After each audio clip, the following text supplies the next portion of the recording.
On a speeding vehicle, this young man was filled with panic as he suddenly woke up, initially thinking that he was still dreaming.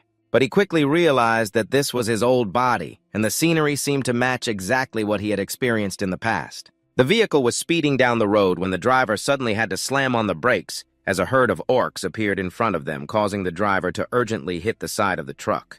"Hey, there's an orc monster ahead. Everyone get your weapons ready." Quickly, those around Yu-Jin grabbed their guns and jumped out of the truck, while the monsters also quickly noticed them and charged forward. "Listen carefully, we don't have enough bullets, so only shoot when you're absolutely sure."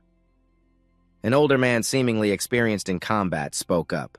But just as he finished speaking, a loud bang echoed, causing the group to turn in shock to see who had fired the gun. So early with the gun. After that, they soon discovered that the previous shot had been successful. A headshot on the first orc with incredible accuracy, and the shooter was none other than Kim Yu-Jin. As the first orc fell, the remaining monsters became even more aggressive. However, Yu-Jin maintained his calm demeanor and continued firing, this time with 2 consecutive shots, both hitting the fourth orc that approached him at very close range. So close that he couldn't shoot. Fortunately, Yu-Jin had extensive combat experience and quickly backed away to escape. If it had been someone else, they might have been smashed by its weapon. After widening the distance just enough, Yu-Jin continued shooting, and this fourth bullet also hit its target, even fired while he was jumping in the air. This proved that Yu-Jin's accuracy with each bullet was nearly 100%, leaving only one orc which couldn't escape its fate like its kin. Just like that, Yu-Jin single-handedly succeeded in eliminating an entire group of Orcs, something that the other group of people might not have achieved even if they worked together. That's why, at this moment, everyone's face displayed a look of disbelief. It was only natural. How could they imagine that Yu-Jin had the strength to face 5 orcs alone? As for Kim Yu-Jin, after the swift battle, he gradually believed that this was no longer just a dream because the feeling was too real. If it were a dream, it would be too vivid. At this moment, the older man suddenly approached Yu-Jin, but instead of praising him, he loudly criticized, "What are you doing, Kim Yu-Jin? Are you trying to let everyone die? Are you trying to get us all killed?" Yu-Jin didn't even bother to pay attention to him, as he hadn't even finished processing the fact that he had reincarnated back to the past. Yu-Jin lowered his head and trudged forward. Seeing him not respond made the man even angrier. "Hey, you! When someone talks to you, at least you should know how to answer. That brat." Yu-Jin's strange attitude has caused everyone to buzz with curiosity, asking each other what was wrong with him today. First, he was fighting alone against the Orcs, stealing the spotlight from others, and now he was sitting in a corner, constantly holding his head, but they couldn't understand what was happening. In Yu-Jin's mind, he hadn't fully accepted the fact that he had regressed and returned with Yu-Jin. Surely there was a deep-seated resentment towards Lee Se-jun and Park Shin-hee. If heaven had given him a chance to live again, then in this life he definitely wouldn't let those 2 bastards have their way. Just then, Yu-Jin received a notification that he had awakened to become a player. Immediately before Yu-Jin appeared 3 classes: the Immortal Warrior, the Hell Messenger, and the Hunter, silently remembering that today in his previous life was also the day he awakened. But these 3 class choices were completely different from the past. Among the 3 classes appearing before him, the one called the Hell Messenger caught his attention the most. This class was granted the power to use various poisons and curses. It was a class that allowed players to create an army of darkness from the dead monsters, as it was granted more biased powers compared to the holy classes. Therefore, the consequence was that only one player monopolized most of these powers. In his previous life, Johann Josh, also known by another name, the Poison King, had received favor from the Hell Messenger and held all the powers. He became the strongest player in his previous life. If Lee Seung-jun was the hero, then Johann Josh was the monster that Yu-Jin had to defeat. He had to study and analyze this class very thoroughly. He never expected to come back to life, that he would have a chance with this terrifying class. And without much thought, Yu-Jin chose it. He had made his decision. In this life, he would not be Johann Joji, but he would become the monster to take revenge on all those hypocritical bastards. After the players appeared, another concept was introduced: the Guild. It referred to groups that provided benefits for players. At that time, the Phoenix Guild used every means to amass wealth and power to rise to the 2nd position among the guilds in Korea through the dark image of the Phoenix Guild. The noble ideals of the Messiah Guild, led by Lee Se-jun, became even more radiant. After that, Yu-Jin continued to make a decision contrary to his previous life choices. He went to the headquarters of the Phoenix Guild and placed a contract on the table which clearly stated the guild's conditions, along with a promise that each time he cleared a dungeon, he would receive additional payment. Yu-Jin read the contract very carefully. To be honest, the amount of money was not enough to buy the items he needed, but there was no other way. Who said he couldn't join the Messiah Guild? How to prove his status as a player, then? Isn't it just a matter of checking the player's status? Ujin asked the other party, who suddenly broke into a wicked smile, then pulled something out from his chest and placed it on the table. He said this was a special spell for the Hell Messenger. Ujin just needed to choose one of them and tear it. If he was indeed a player, then the guy could verify it with his own eyes. Ujin looked at the spells on the table and quickly focused on something called Blood Poison Water. The condition to accept it was to have the class of Hell Messenger. This was a skill that could turn a player's blood into poison.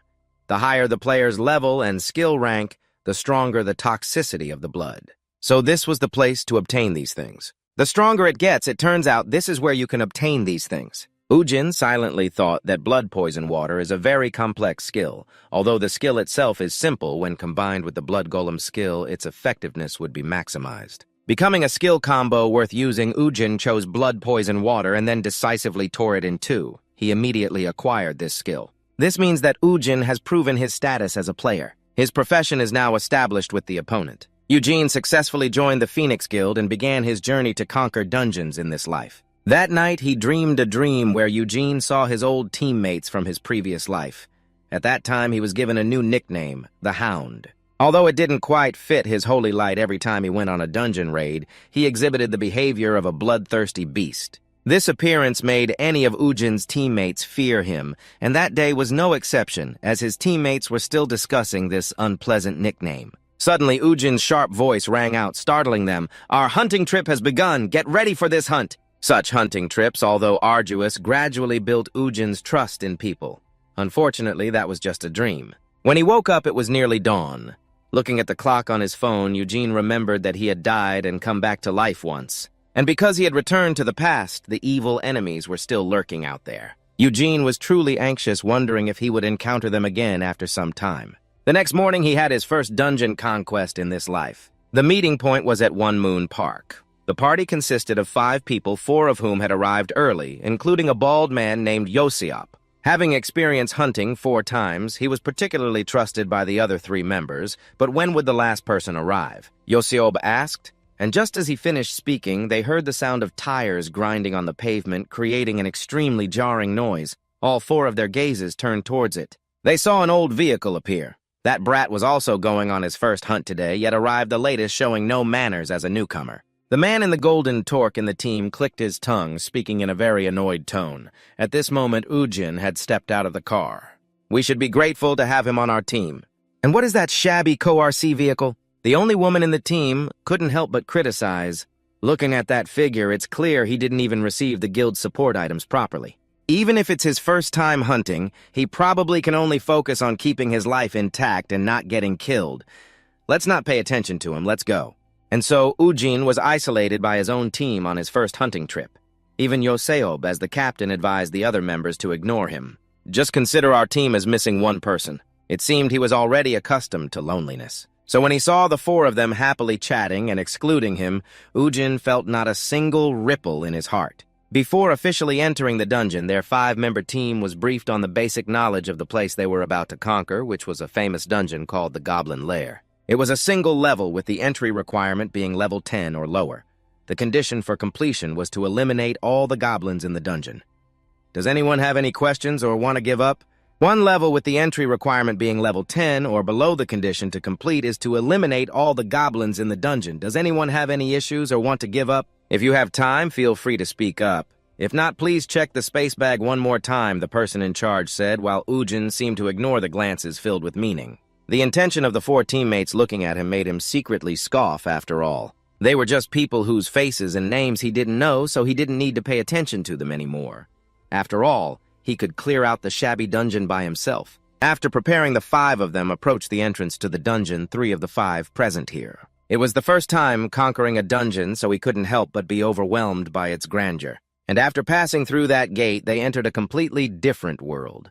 A quiet forest surrounded on all sides, and each of them had changed their outfits. The gear suited their professions. This wasn't virtual reality, it was reality. "Everyone, don't let your guard down here or out there. We only have this one life." Yoseob, as the team leader, immediately reminded his teammates, but as soon as he finished speaking, he saw Ujin separating from the team and going in a different direction. He carefully observed the trees around, relying on the traces there. to deduce that the number of goblins in the dungeon was not small at all, seeing Ujin so quiet. Yoseob took the opportunity to bully him, so he assigned him the task of scouting the surroundings, while the other four set up camp here, clearly pushing the most dangerous task onto him. But Ujin didn't bother calculating and immediately agreed, thinking it wouldn't be too hard. Little did he know it was dangerous. Agreeing so easily was indeed foolish. The others murmured, "Now let's prepare to hunt. Now all the items belong to us." At this moment, Yoseob drew his sword. His real target was to push Ujin away so he wouldn't have to share the loot with him.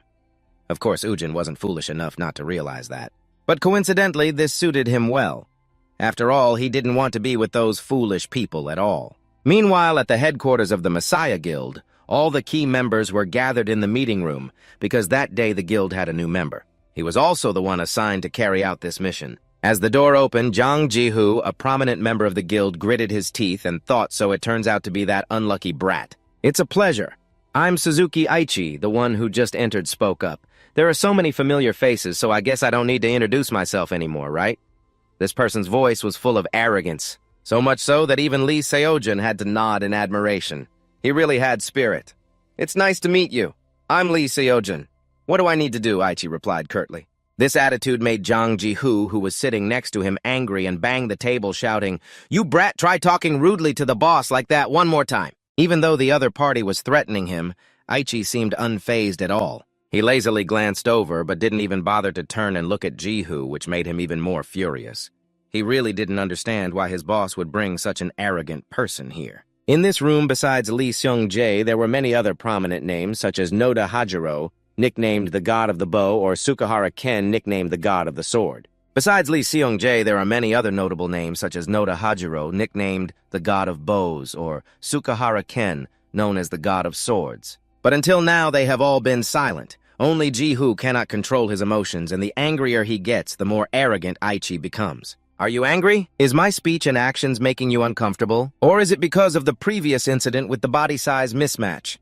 Are you still holding on to that? What did you say, you brat?" Ji-hoo yelled again. "You came to the right place today." The onlookers could only sigh in exasperation as they all realized that Ji-hoo was starting his old tricks of bullying the new guy again. However, Suzuki Aichi is not someone to mess with, but just as both sides were about to clash, Sejun lost all patience and spoke up, "That's enough, stop it." Ji-hoo turned his head and met the icy gaze of the guild president, and his anger immediately dissipated, replaced by an invisible fear, though he was unwilling. But Ji-hoo still had to sulk and sit down, thinking to himself that he would definitely make that arrogant guy pay later. Dr. He spoke up to continue the meeting about the matter I mentioned earlier. "If it's just about finding the location of the materials, then 3 days is fine." Before she could finish her sentence, Aichi replied decisively, and Lisa June nodded in agreement, saying that 3 days isn't too bad. As for what they were specifically discussing regarding the 3-day plan that will be revealed later, returning to the Goblin Dungeon where Yu Jin had just separated from his teammates, he had heard details about it in his previous life. After surveying the surroundings, Yu Jin realized that what he had heard was indeed true, and a bittersweet emotion suddenly arose in his heart. Now looking back, Yu Jin found it quite amusing that whether it was this reconnaissance or the way of fighting, it was all taught to him by Suzuki Hachi, whom he thought was teaching him for his own sake.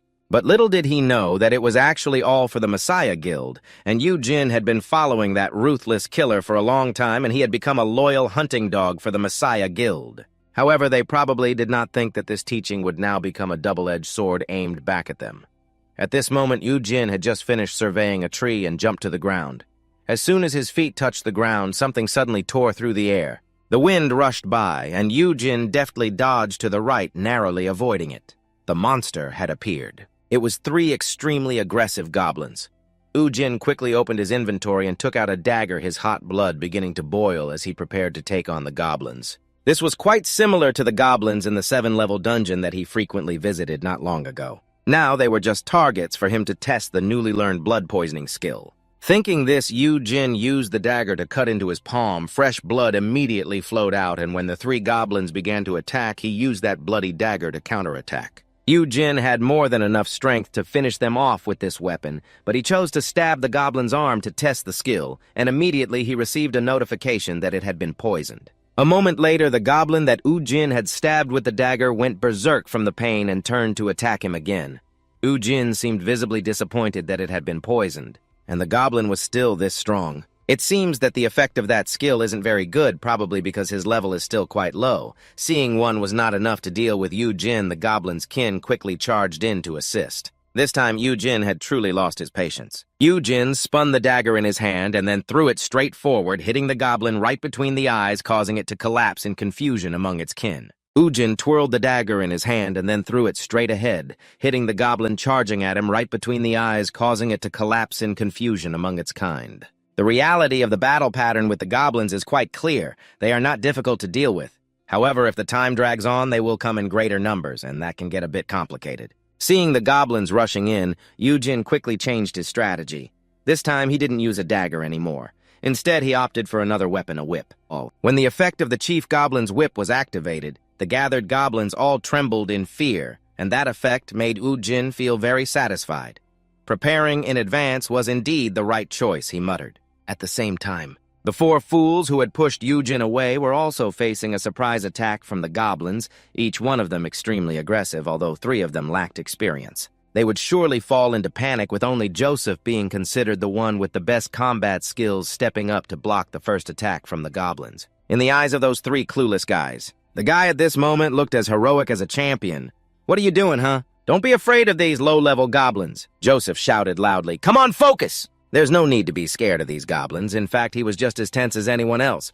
But Joseph, to maintain his hero image, could only encourage himself that he was determined, and he had prepared this longsword already. Besides, those goblins were just walking meat, not too dangerous at all. However, disaster quickly struck this bald guy. Somehow, his longsword got stuck in the body of the goblin he had just killed, and he couldn't pull it out. Yoseob quickly fell into panic. He used all his strength but couldn't pull the blade out while the goblins began their second wave of attack. This time, Joseph was not lucky enough to show off to the clueless ones anymore, as he took a full hit from a goblin and fell among these low-level monsters. But they did not hold back against players at all. Joseph's bald head was bleeding continuously. He was in excruciating pain. His whole body felt heavy as if crushed by stones. His vision was blurring, but seeing the goblins charging at him again, his strong survival instinct urged Joseph to flee. So he started to run while shouting for help. "Help, help me, don't just stand there gawking, you fools, hurry up!" In that situation, the 3 clueless players, though very scared, had no choice but to rush in because Joseph had fallen. If they did nothing, they would all end up in trouble contrary to their struggling situation. Alone, Yu Jin faced a horde of goblins that outnumbered him many times but remained very relaxed.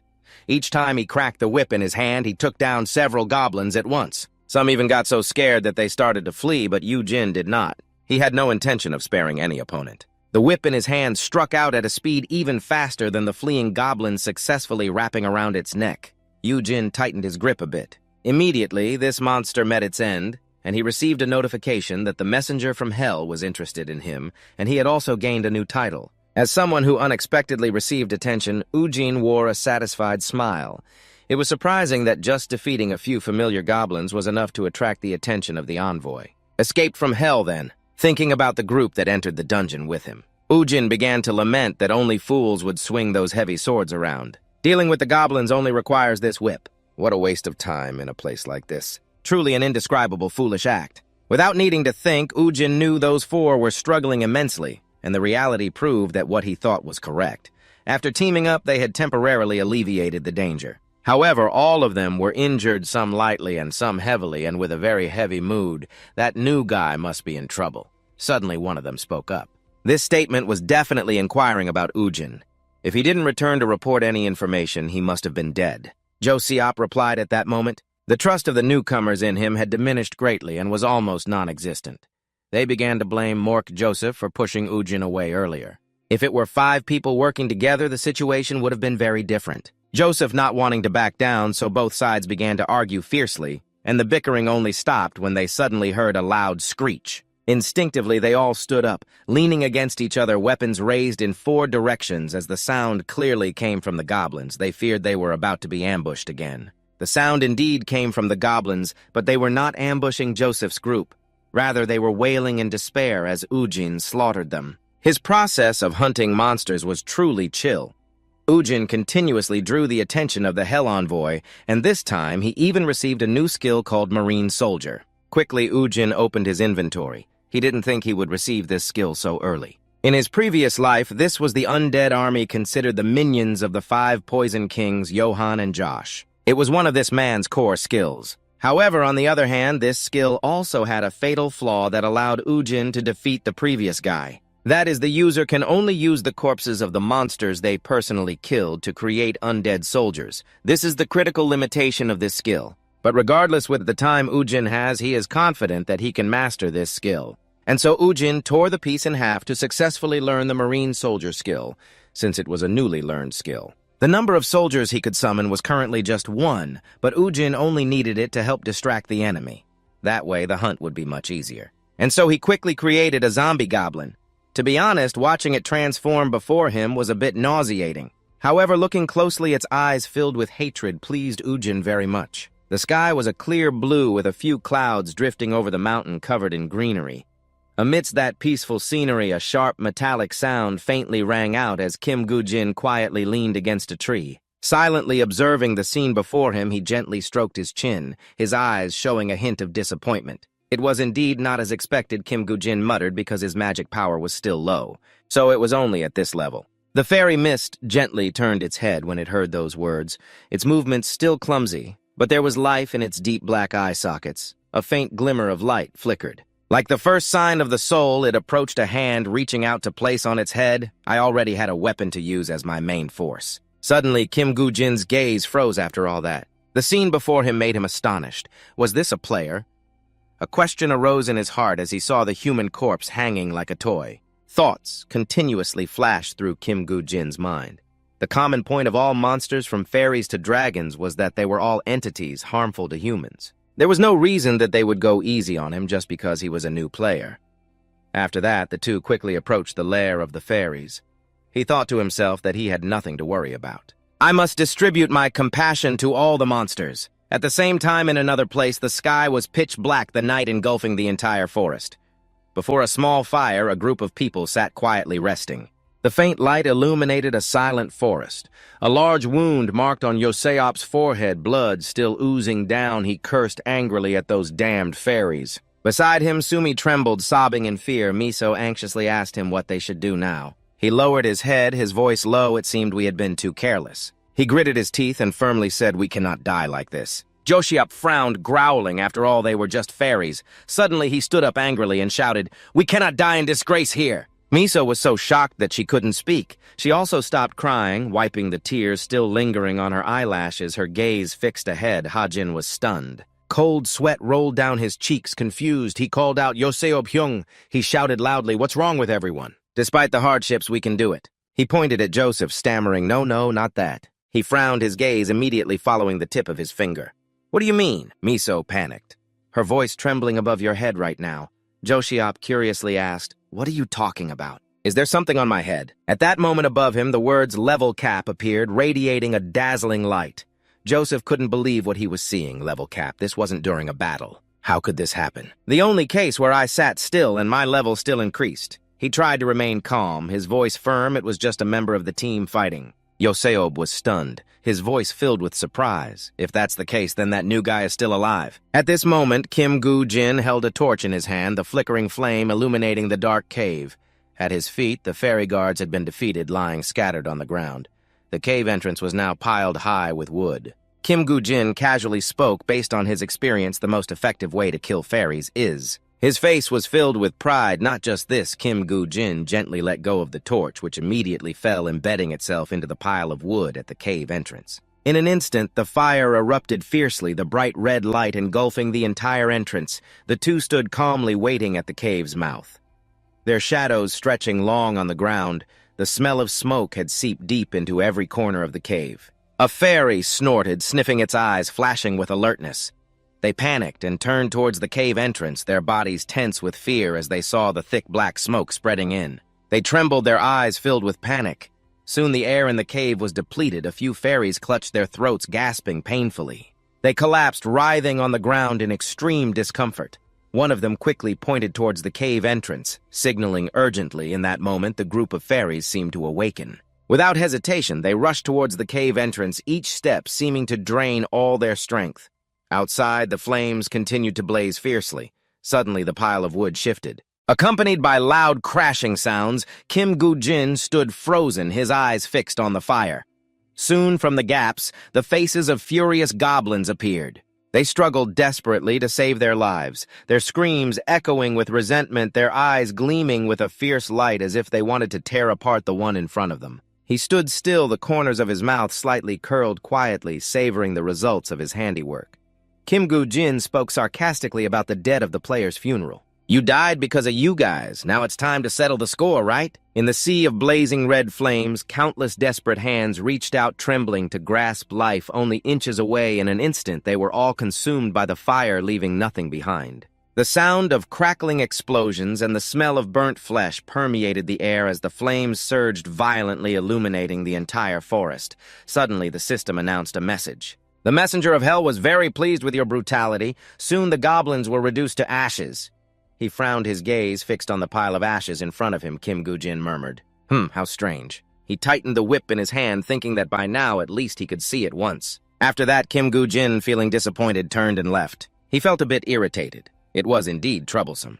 Was it hiding somewhere else? As the goblin bones turned away, a faint cracking sound echoed, and the ground beneath the pile of ashes slowly cracked open as if something was awakening beneath. Hearing the noise, it startled and turned back. In the blink of an eye, the ground exploded and a giant goblin burst forth from the earth. The goblin bones stood dumbfounded, watching as dirt and rocks fell onto them. The goblin was extremely furious, its mouth huffing with hot breaths. He immediately turned back and swung the whip down hard onto the ground, feeling lucky because this place was gradually becoming boring. Kim Gu-jin gritted his teeth, truly grateful that you appeared from beneath my feet. At this moment, the giant goblin was filled with a fierce aura, its eyes blazing with rage. It was the goblin boss. He continued, many rookies had lost their lives in this dungeon. Kim Gu-jin added it was all because of this goblin. He quickly spread his hand, channeling his energy. His gaze darkened. For the rookies, encountering a goblin champion in a goblin dungeon would be like meeting the Grim Reaper. With just a wave of his hand, a brilliant light flared up with Kim Gu-jin's motion, stirring thoughts within him. However, in an instant, the light extinguished, revealing the sword firmly in his hand. He was determined from now on. There would be no more victims. The goblin bones turned slightly, its cold gaze fixed on the sword, as its slender feet slowly stepped forward. Making a rustling sound in the still air, the actions of the goblin bones immediately caught Kim Gu-jin's attention. He exclaimed in surprise. It was waiting for the right moment. Suddenly, the skeletal soldier froze, its whole body stiffened. It slowly turned its head, its eyes gleaming with a cold light. Kim Gu-jin spoke with interest, the corners of his mouth slightly curling as he watched it. He continued, its expression had changed. Kim Gu-jin stepped back, leaning against a tree, his calm gaze observing in the tense atmosphere. He waited patiently for the battle that was about to unfold. "You continue to say that its expression has changed." Kim Gu-jin stepped back, leaning against the tree trunk, his calm gaze observing amidst the atmosphere tense as a drawn bowstring. He waited quietly for the battle about to unfold. The angry goblin screeched, its eyes glowing fiercely, filled with murderous intent. In that moment, the skeleton soldier crouched down to gain momentum. Then it leaped forward towards the enemy. The skeleton soldier's speed was astonishing quickly, closing in on the opponent as Daniel shot upwards. Baring its fangs and claws, it roared as a threat to the opponent charging towards it. Suddenly, it spun around, sweeping its leg down to the ground, creating a cloud of dust, and with a decisive slash, it struck down on Daniel's foot, blood spurting out. He held himself, his eyes trembling slightly, and a thought echoed in his mind. It was Kim Gu-ji recalling the battle with the giant dragon, its entire body ablaze in a sea of fiery red. The flames flickered fiercely, as if they wanted to burn down the entire space around the terrified man, who screamed, "How could we possibly defeat it?" "You suggested attacking its legs," and Kim Gu-jin swiftly drew his sword to throw it off balance. At that moment, the chance of victory would come to us. He frowned, with eyes blazing with steely determination, ready to face the danger ahead. Without hesitation, Kim Gu-jin leaped into the air, his sword slashing straight at the dragon's leg, his attack like a raging storm, its giant legs splattering blood everywhere. The horrifying shriek echoed everywhere the scene before Kim Gu-jin made him even more confident in that movement. I am sure at this moment Daniel was in pain, kneeling on the ground with the wooden mace stuck straight into the ground to help him maintain balance as the skeleton continued to attack. Repeating the previous moves, it slipped behind the opponent and then darted up like lightning. He was stunned, thinking about this fighting style. Instantly, a skeleton sword pierced straight into Dan's head, causing him to immediately exit the world. Kim Gu-jin could not help but be shocked, just like himself. He pondered, knowing that the skeleton soldiers would inherit part of his combat abilities and magical strength, but Kim Gu-jin excitedly thought to himself, I didn't know they could replicate my fighting style. He eagerly recounted how he had used all kinds of weapons in the world before returning to the past. Even in the view of Messiah, no one could solo me. Kim Gu-jin's next words left the skeleton soldiers bewildered, but I like it. He muttered perhaps my plan would have to change. With a clang, the sound rang out, and immediately the system appeared hovering in front of Kim Gu-jin. The flickering light startled him as he quickly pressed to open the notification. Surprised, he exclaimed, this is the moment. It displayed the line, Lord of the World of Darkness. Congratulations, you have completed a hidden achievement. You have received a legendary skill as a gift. Kim Gu-jin could not believe what he was seeing. Legendary rank, he joyfully smiled brightly. No one thought he would receive it here. Transitioning to the watchtower, a man exclaimed in panic, Dan has been released. Hanjich jumped up, slamming his hand on the table, eyes wide. What is happening? He quickly opened the door and rushed outside. Everything before him left Hansik stunned. Players slowly emerged from the space gate. Amazement surged within him. The truth is that the players have returned. Hansik gaped, cold sweat pouring out, which means the dungeon has truly been cleared in a day. Isn't that impossible? At this moment, the players were being checked for injuries by medical staff. He hurried towards them, joyfully exclaiming that everyone had returned safely, not seeing the figure he was hoping for. Hanshich hesitated, his eyes scanning the crowd. He scratched his head, his voice revealing confusion mixed with worry. Why are there only 4 people? Where is Kim Gu-jin? The crowd fell silent. No one spoke. Everyone's face was heavy eyes full of avoidance. Hanshich gently pushed up his glasses, his voice choked. I see that Kim Gu-jin has unexpectedly... A voice rang out from behind. His heart stopped. Hope surged within him as that figure slowly became clear. The crowd could hardly believe their eyes as it emerged from the glowing space gate. Kim Gu-jin stepped out, hands in pockets, with an oddly calm expression. Hansik was momentarily stunned before exclaiming, Kim Gu-jin. He resolutely walked away without looking back, even once he hurriedly chased after him. Wait, Mr. Kim Gu-jin. Joseph was astonished. He is still alive. How the hell did that bastard clear the dungeon by himself? Seeing Han Shich trying to strike up a conversation with him, jealousy surged violently within him. Joseph's face darkened jokingly. How did he do it? In his mind, a single thought emerged. Who is he?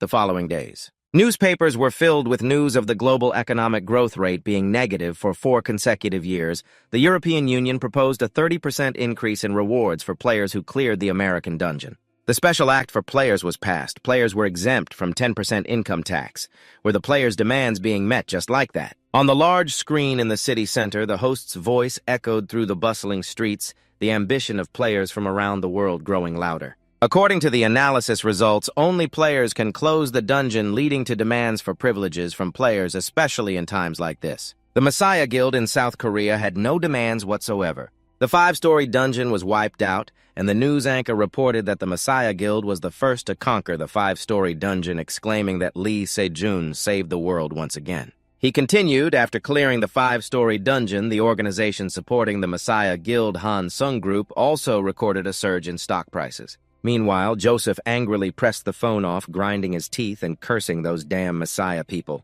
He slammed the phone down on the table, grumbling that the news was all about them, and Joseph complained that now we were just being insulted as trash. Only caring about money, Ho Sung replied with a sneer. Why bother with this stuff? It's not just a 1 or 2 day issue.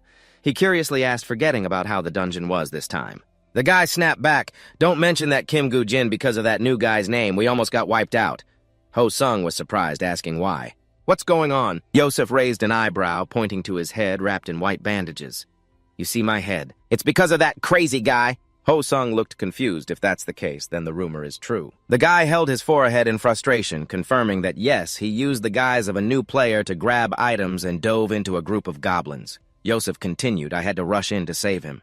And that's how it ended up like this. Ho Sung exclaimed in shock. What the hell, that orc? If that's the case, you need to report it to the guild and demand punishment. The guy shook his head and sighed, fine then. Just consider it stepping in dung. It must be for money that he's acting like this. He was upset no matter how lacking he was. It shouldn't be like this. It can't be left like this. I have to go around here. So that punk can't keep doing this elsewhere.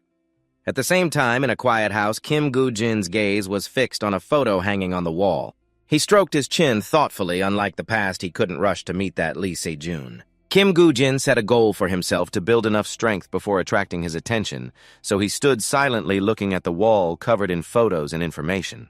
The overlapping papers with red strings connecting one to another formed a tangled web. Kim Goo-jin yanked a paper at the end of his connection with him. "I'll start from there." Transitioning to a skyscraper, a voice filled with astonishment exclaimed, "The dungeon of the evil hunter Secretary Nam," hesitated, her voice full of worry. "Could it be because of the recent rumors in the guild? Do you want to overwork yourself to salvage the image so you keep the rumor going?" "I don't really know much about that, it's just that I need money." Chairman Lee's gaze was fixed on the figure in front of him, his eyes deep and penetrating as if wanting to see through the other person, all because of money. He advised sternly, "Kim Goo-jin, your life is very important. Money is good, but shouldn't you protect your life first?" Chairman Lee suggested that if you need it urgently, you can borrow from the association's funds. Kim Goo-jin firmly raised his hand to refuse. "No need, just arrange the time for me. I know how to handle it myself." In his heart, he guessed that they were probably spreading malicious rumors about him. On the contrary, that is good. Hunting alone is best for him. After Kim Goo-jin left, Secretary Nam quickly reported that the rumors about Kim Goo-jin were likely true. He crossed his arms and looked at the cold, desolate city. Rumors are just rumors, but it seems he doesn't know about them at all. But what about the state of the dungeon that Goo-jin intends to enter? He continued to explain that after a specialized team entered and was wiped out, no one had registered in the past month. Chairman Lee turned back. "Who is this specialized team?" Secretary Nam awkwardly replied, "They are promising individuals from Park Yong-gwan's faction." "What should we do now?" He scoffed. "Even promising members of Park Yong-gwan's faction can't handle this dungeon. And he wants to go in there alone. His life is already in danger." Feeling that someone was speaking ill of him, he immediately turned around. Chairman Lee's voice echoed, but perhaps he should first ensure proper backup. Kim Goo-jin sneered, "If you want to kill a hero, then first—" At that moment, his phone screen stopped at a name, Park Yoon-won. Kim Goo-jin coldly continued, "I have to team up with the bad guys first." After that, he drove away. Soon he arrived at Chuncheon City Hall. As Kim Goo-jin got out of the car, a man hurriedly ran up to him. "You are Kim Goo-jin, right?" Hanzon's face was drenched in sweat, his voice full of suspicion. "But did you really come alone?" Seeing him silent and not answering, he secretly mocked his dirty personality, only caring about money, so he really couldn't find any teammates. After that, Han Do quickly led the way. "Now please proceed into this dungeon right away." He glanced at the person beside him, muttering to himself, "This crazy guy really intends to go in alone. Whatever, it has nothing to do with me. Live or die, it's his problem." The spatial door slowly opened, brilliant lights spread, illuminating the dark space inside the dungeon. As Kim Goo-jin stepped inside, the door immediately closed behind him. At that moment, the system displayed the information panel, Hunter Orc Dungeon Level 1. Difficulty rank C, maximum number of entrants, 3 entry condition level 13 and below. The completion condition is to eliminate the Orc Hunters. He thought to himself, with his current level, this condition clearly means he can't attack alone. Kim Goo-jin swiftly drew his sword, his body tensed and alert. But if he could use the orc as a sacrifice to perform the skeleton soldier skill, everything would be different. In an instant, an orc appeared, darting towards him to attack. Kim Goo-jin frowned, his eyes flashing with a cold, decisive, and dangerous glint just as the orc's mace came crashing down. He nimbly slipped past its body, avoiding the attack accurately. Kim Goo-jin spun down to the ground to gain momentum and gracefully stood up, swinging his sword. The sharp beams of light emitted from the sword sliced through the air, striking straight towards the enemy, but the result was not as expected, leaving him stunned at the scene before him. Kim Goo-jin anxiously realized that even though it was an ordinary orc, its skin was very thick, so there was nothing but a scratch. He looked towards the stick it had just slammed down. There, the ground and rocks shattered into pieces, and in Kim Goo-jin's mind a thought emerged. What if its strength only reached that point? Then just one blow could send it to its grave. Even so, as long as he dealt with this one and summoned the skeletal soldiers, he felt full of hope that clearing this dungeon alone was not impossible. Kim Goo-jin immediately charged forward, attacking. The space around him seemed to slow down under his astonishing speed while the orc stared wide-eyed, its muscles tensed. Trying to catch sight of the opponent, it felt the moment was right and slammed its hand hard onto the ground, sending rocks flying and dust swirling. A piece of stone suddenly grazed past him. Fresh blood immediately gushed out. Kim Goo-jin quickly circled behind the orc, step by step, pressing straight towards the enemy, his eyes blazing with determination. Kim Gu-jin aimed directly at the wound he had just inflicted, swinging his sword down straight into that exact spot. He continuously attacked with sharp beams of light erupting around its legs. Everything happened so fast that the orc couldn't react standing still and taking the hits. Moments later, Kim Gu-jin gently landed his steps steady on the ground, his aura majestic. The orc stood there in agony, trembling all over its eyes, wide open in disbelief at what was happening. In an instant, dark red blood sprayed out, staining the space around him as he turned and walked towards the beast that had lost its legs and was forced to sit down. It raised an eyebrow, its eyes burning with hatred, staring intently at Kim Gu-jin, who raised his sword and growled. It was no longer something to be feared, was it? A precise stab pierced straight into the opponent's body. Blood spread across the ground as the Orc collapsed dead without closing its eyes right after. The system displayed information: you have summoned skeletal soldiers. In the bright morning sunlight, it bathed the towering buildings in brilliance with electric signs strung across the sky. The bustling streets marked the beginning of a lively new day.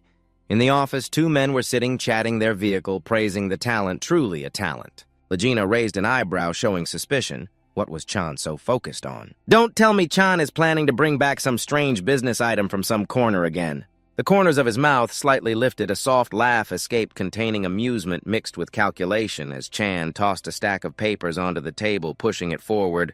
If you're curious, take a look at this. Upon seeing the words on it, he stared wide-eyed in shock. Regina gasped and shouted, "What is this?" He couldn't believe his eyes.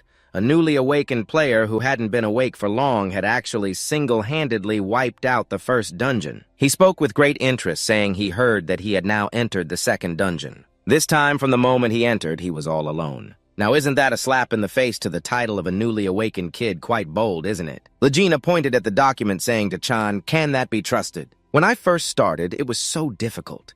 Could Chan really believe in this dubious registration form? He continued, Chan is not that kind of person. But this time, Chan seems a bit naive. At this moment, Jisoo brought over water, his cold voice making Legina shiver. "Is there a problem with my report?" He was startled and turned back, his face pale with fear.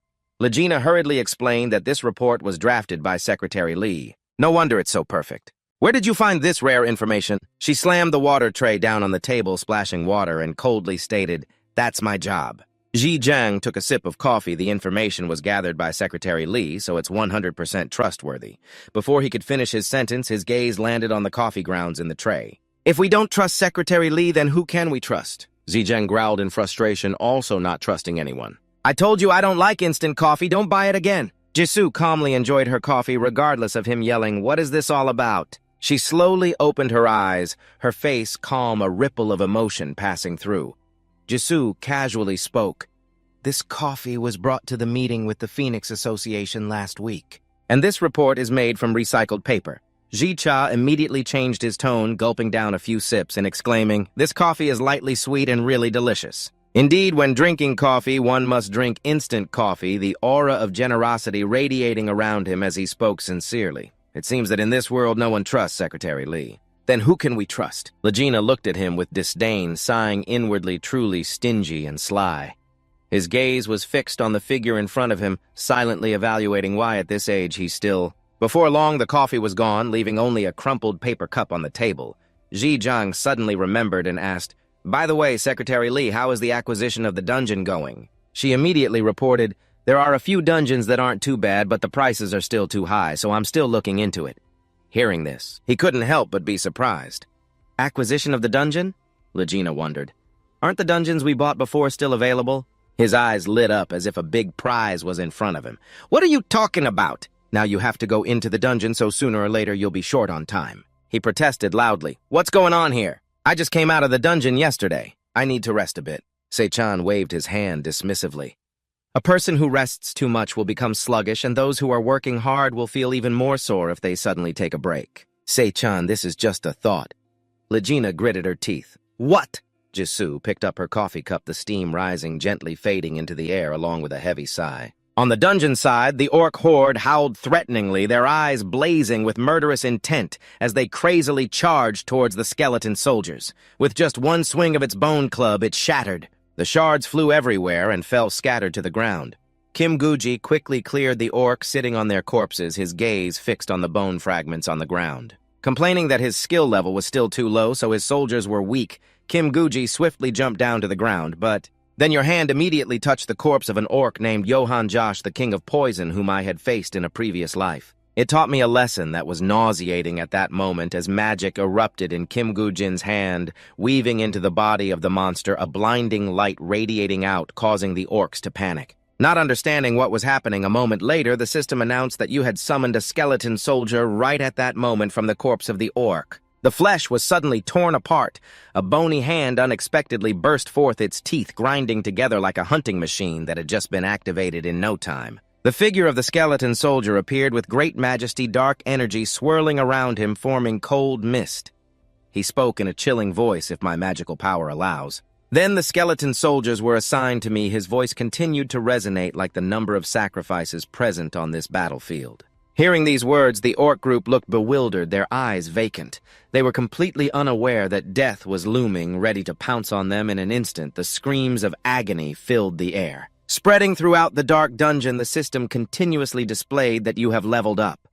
All your abilities have increased. The skill of blood poison has risen to level 2. Kim Gujin sighed in disappointment, just that much. What? In the dungeon, only leveling up to that extent seems a bit weak. Now I have to quickly deal with these basic orcs and start looking for the orc hunter. He rested his chin on his hand, filled with questions. Kim Gujin focused on the dungeon map he had just drawn.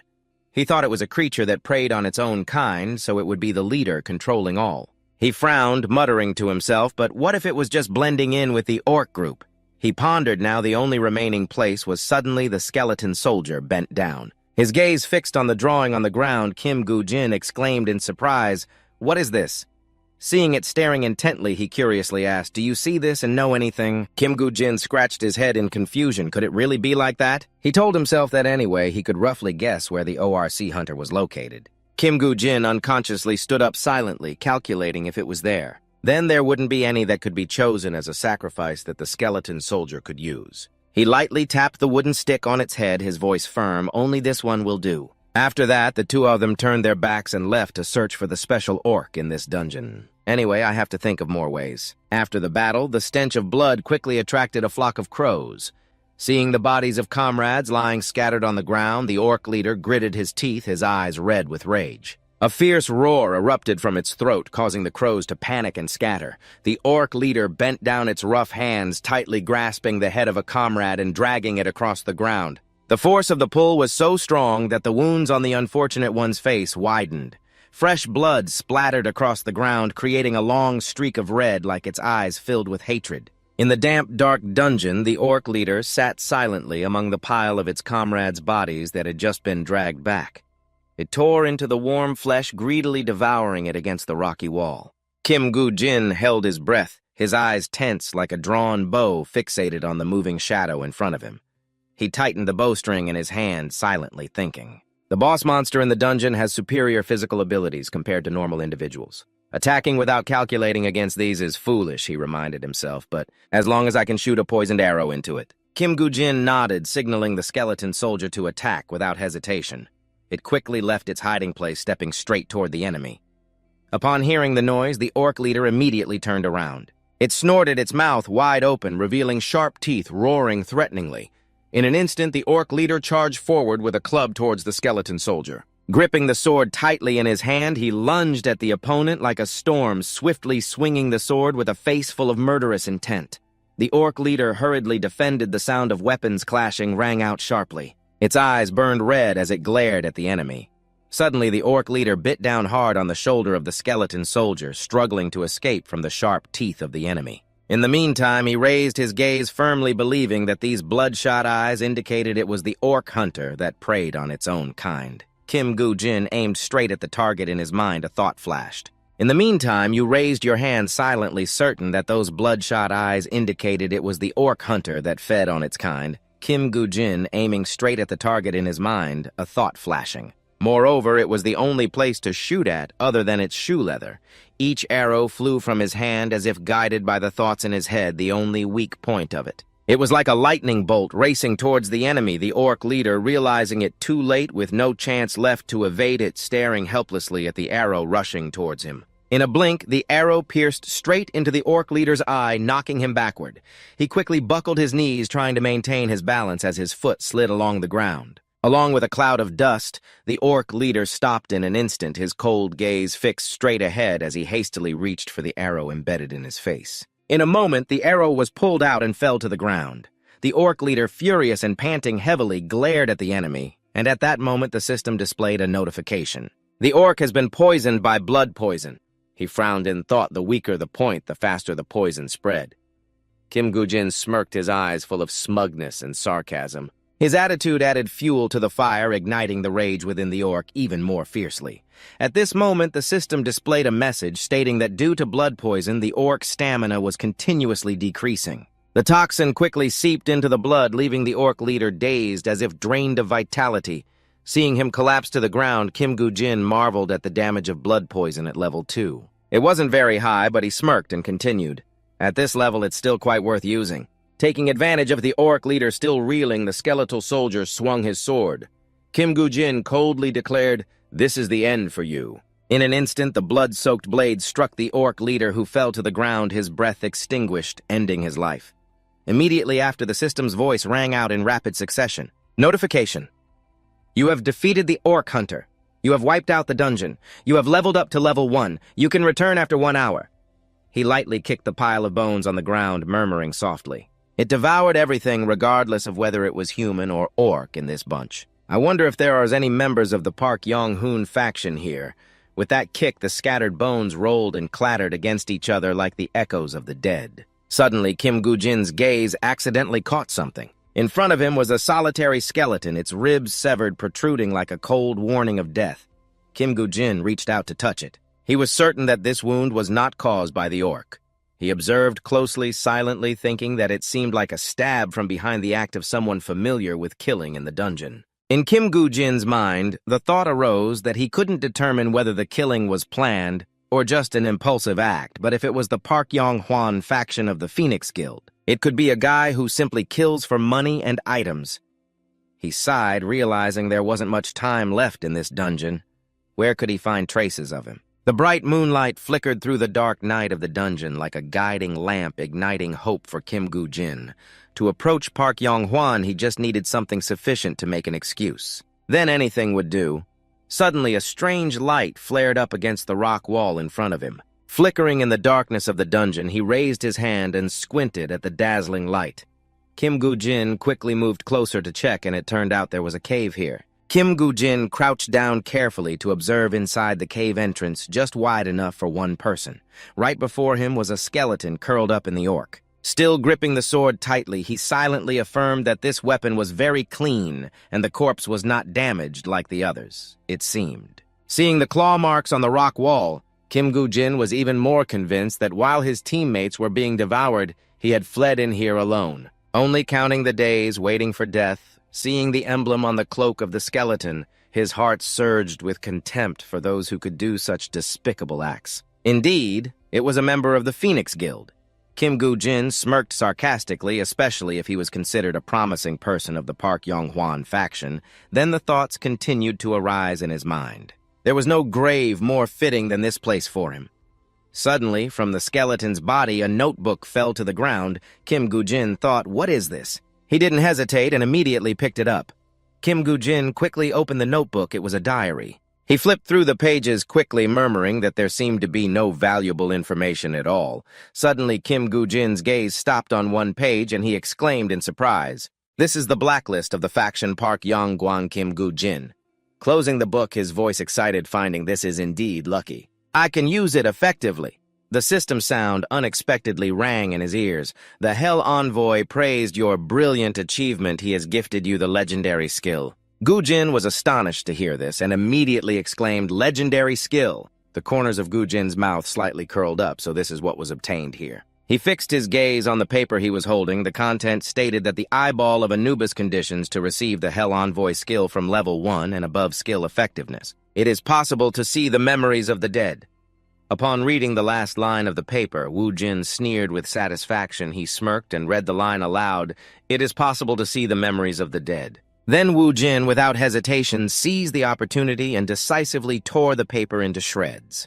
Indeed, such luck was not present in his previous life. After the paper was completely torn apart at the same time, the system sound began to ring, announcing that you have acquired the eyeball of Anubis. You have achieved the title of the Inheritor of Hell. Gujin stepped closer to Yonggu's skeleton.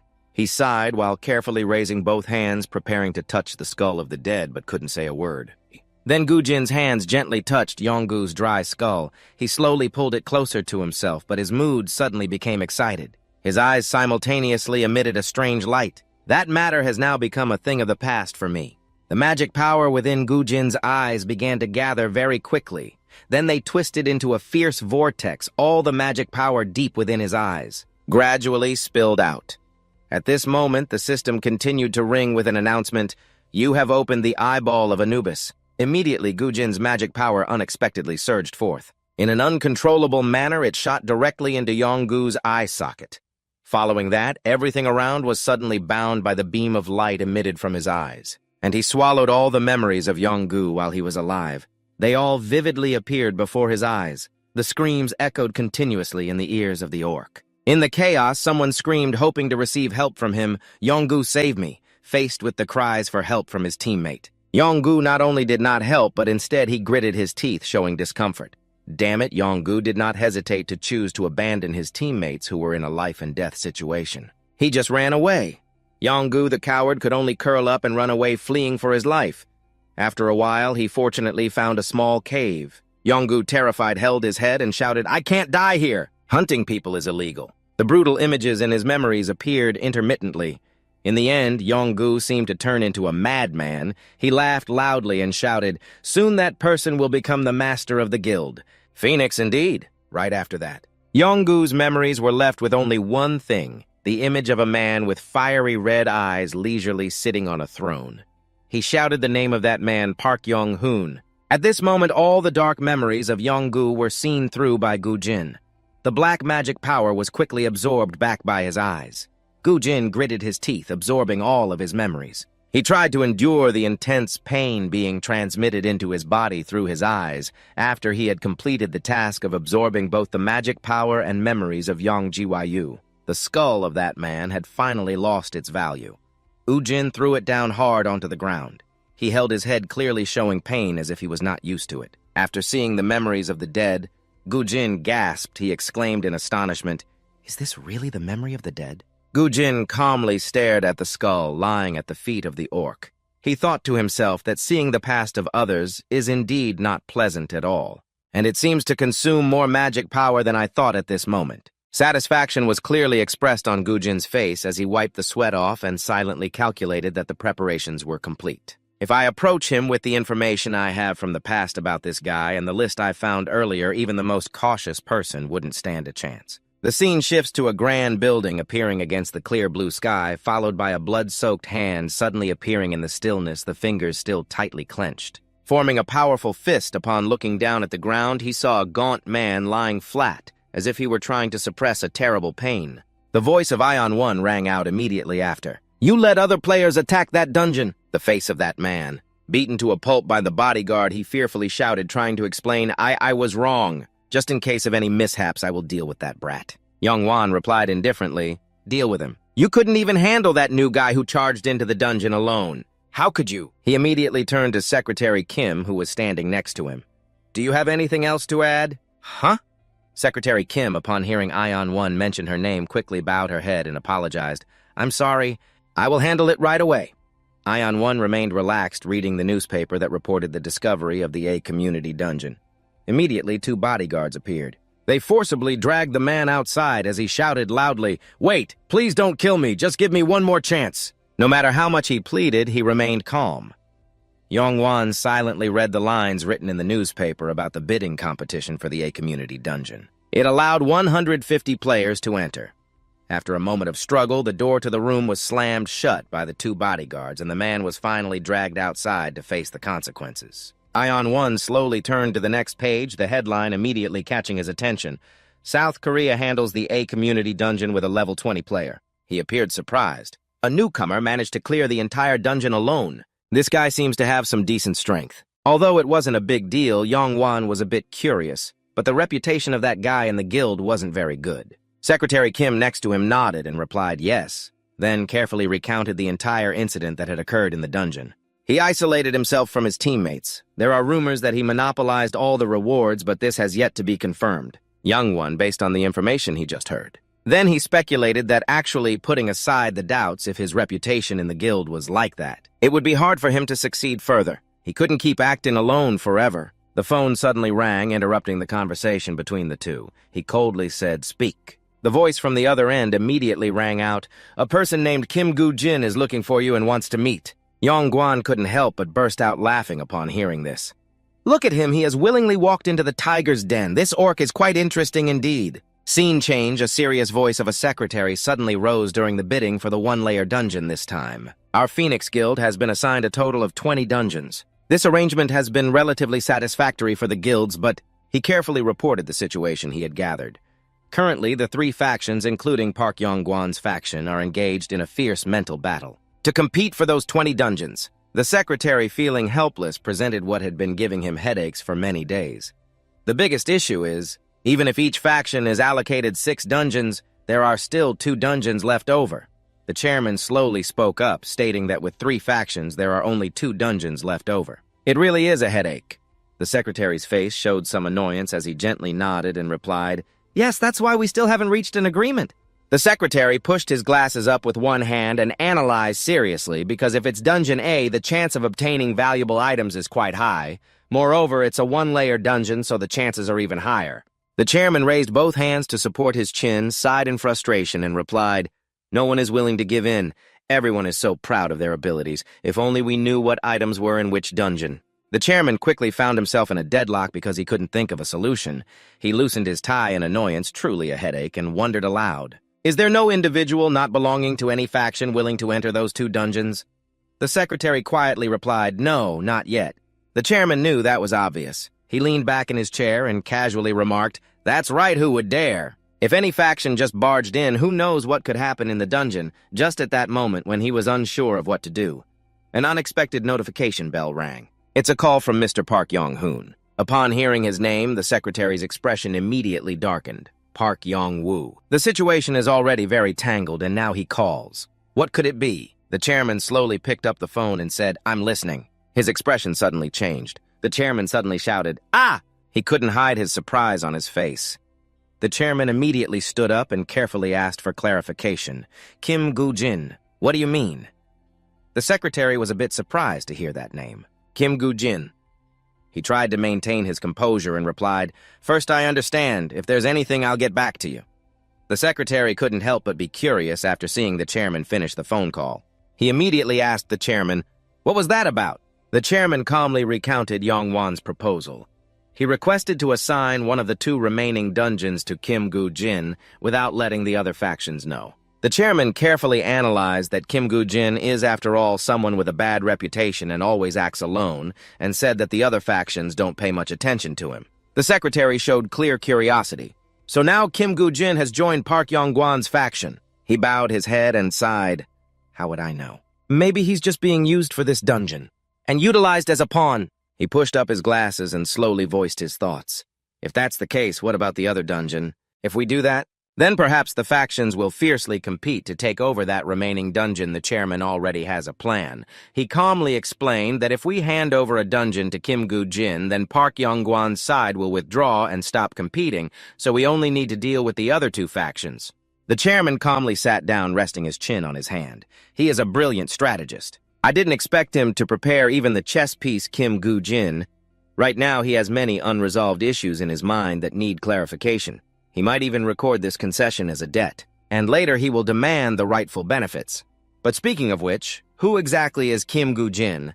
What is his relationship with Park Yong-guan transitioning to Secretary Kim, who is confused by Yun-hwan's decision? "Master, how could you just accept Kim Gu-jin's proposal like that?" Yun-hwan calmly replied that he brought that here and suddenly made a proposal, so I find it interesting, especially since no one else is available. And above all, he was smiling wickedly while speaking. A person like that, we can take advantage of him. If we no longer need him, we can discard him like a chess piece, and that's it. Isn't that right? Time suddenly rewound 1 hour earlier.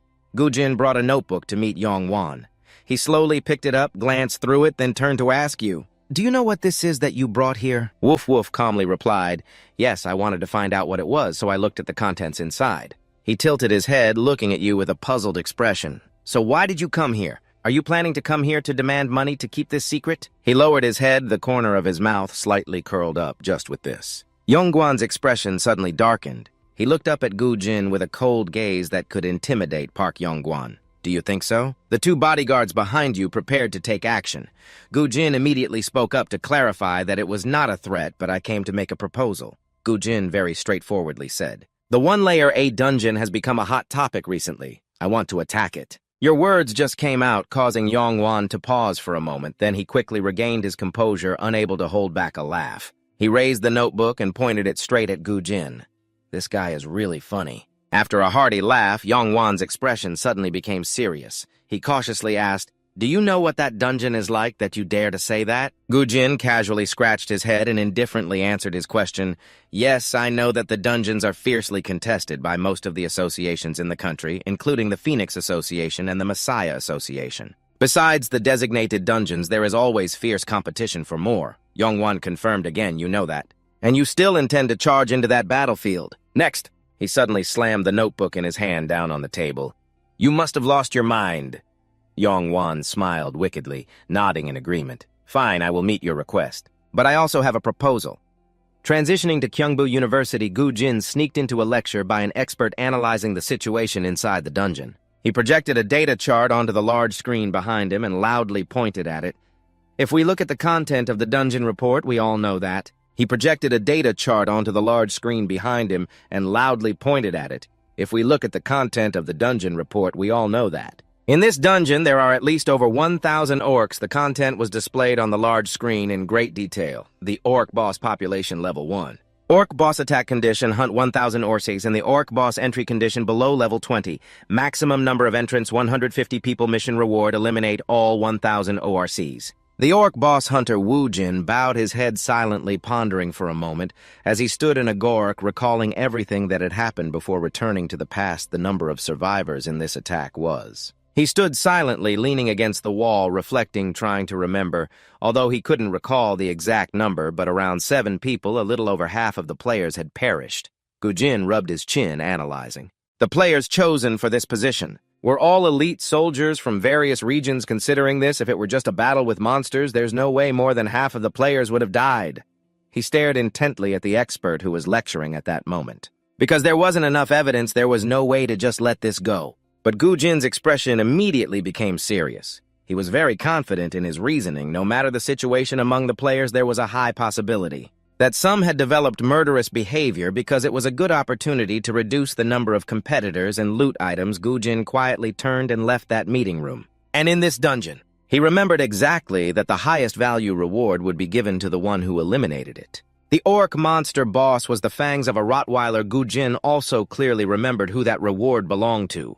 The result of the reward belonged to the guild with the most contributions, the Messiah Guild. He vividly remembered the image of June receiving that reward with an incredibly radiant face, now recalling his expression back then. Gu Jin felt something was off.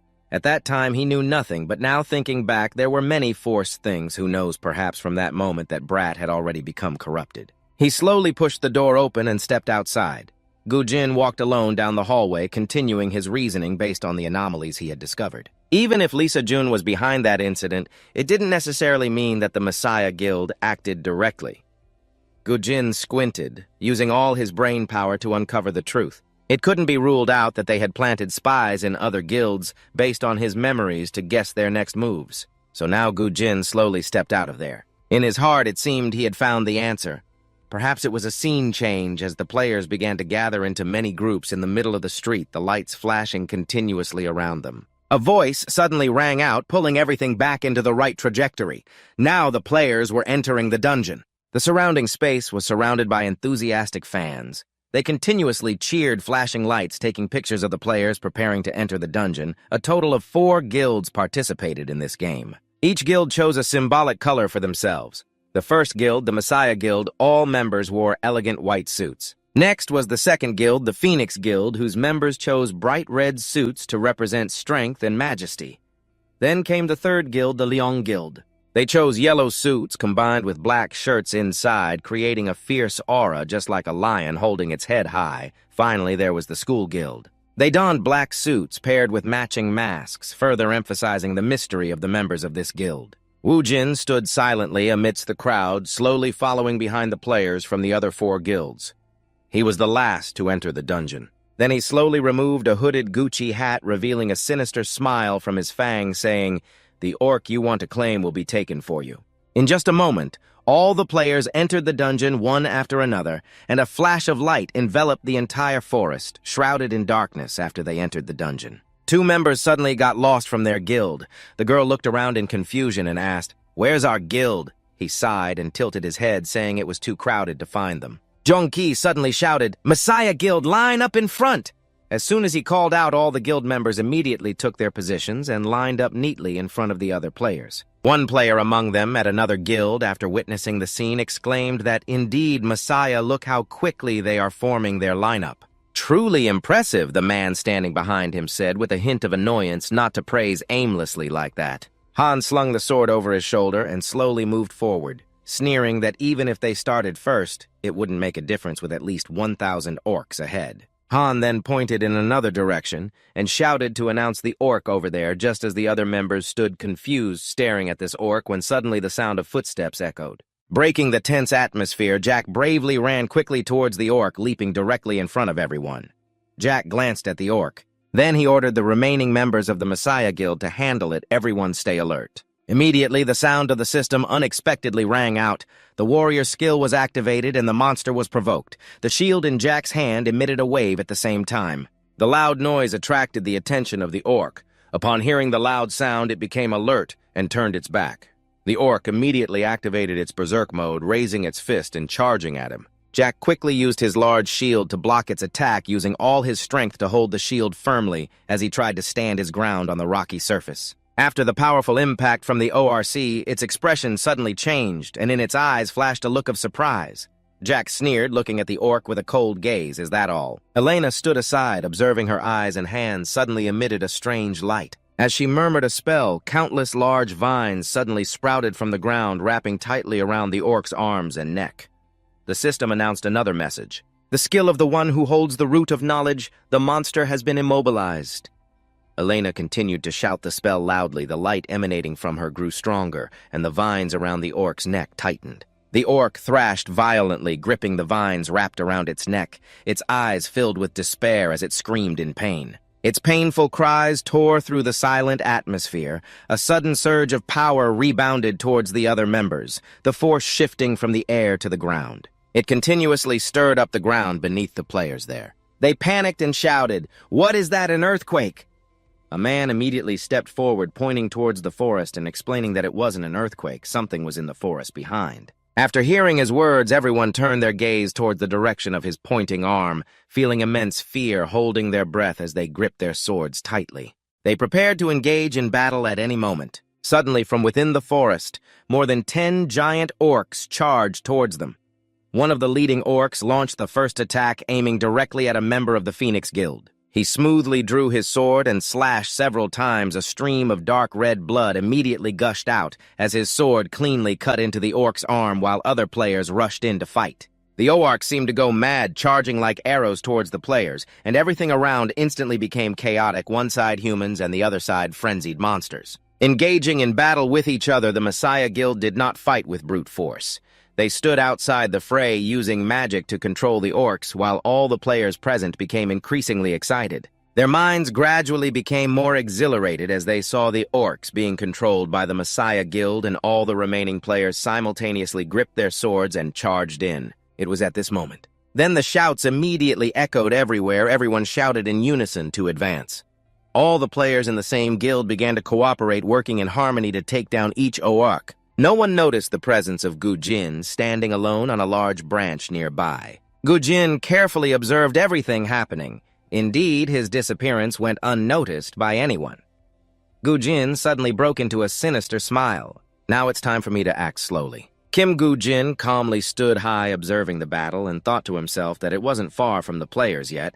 Then he quickly moved with a purpose. At this level, he could locate the boss orc that just zoomed past, silently calculating that the condition to clear this stage was to eliminate all 1,000 orcs. And the boss ORC of the guilds, to minimize human casualties, would first reduce the number of ORCs according to what Kim Gyu-jin knew when 1,000 orcs were defeated. Only then would the real journey officially begin. Finding the boss hog, a cunning smile full of scheming spread across his face until that moment. That was the time limit he had to achieve the reputation of the boss hog, while at the same time in the ORC's hideout, an orc knelt in the middle of the great hall before the ORC leader. The orc did not say anything, but stared intently at the guilty one with sharp eyes, blood flowing from the mouth of the guilty orc, while a huge sword was raised. A thud echoed as the head of the guilty orc was severed, its head rolling in front of the other orcs, causing them to be extremely frightened. At that moment, the orc slammed his hand down on the armrest. He stood up simultaneously, holding the axe in his hand,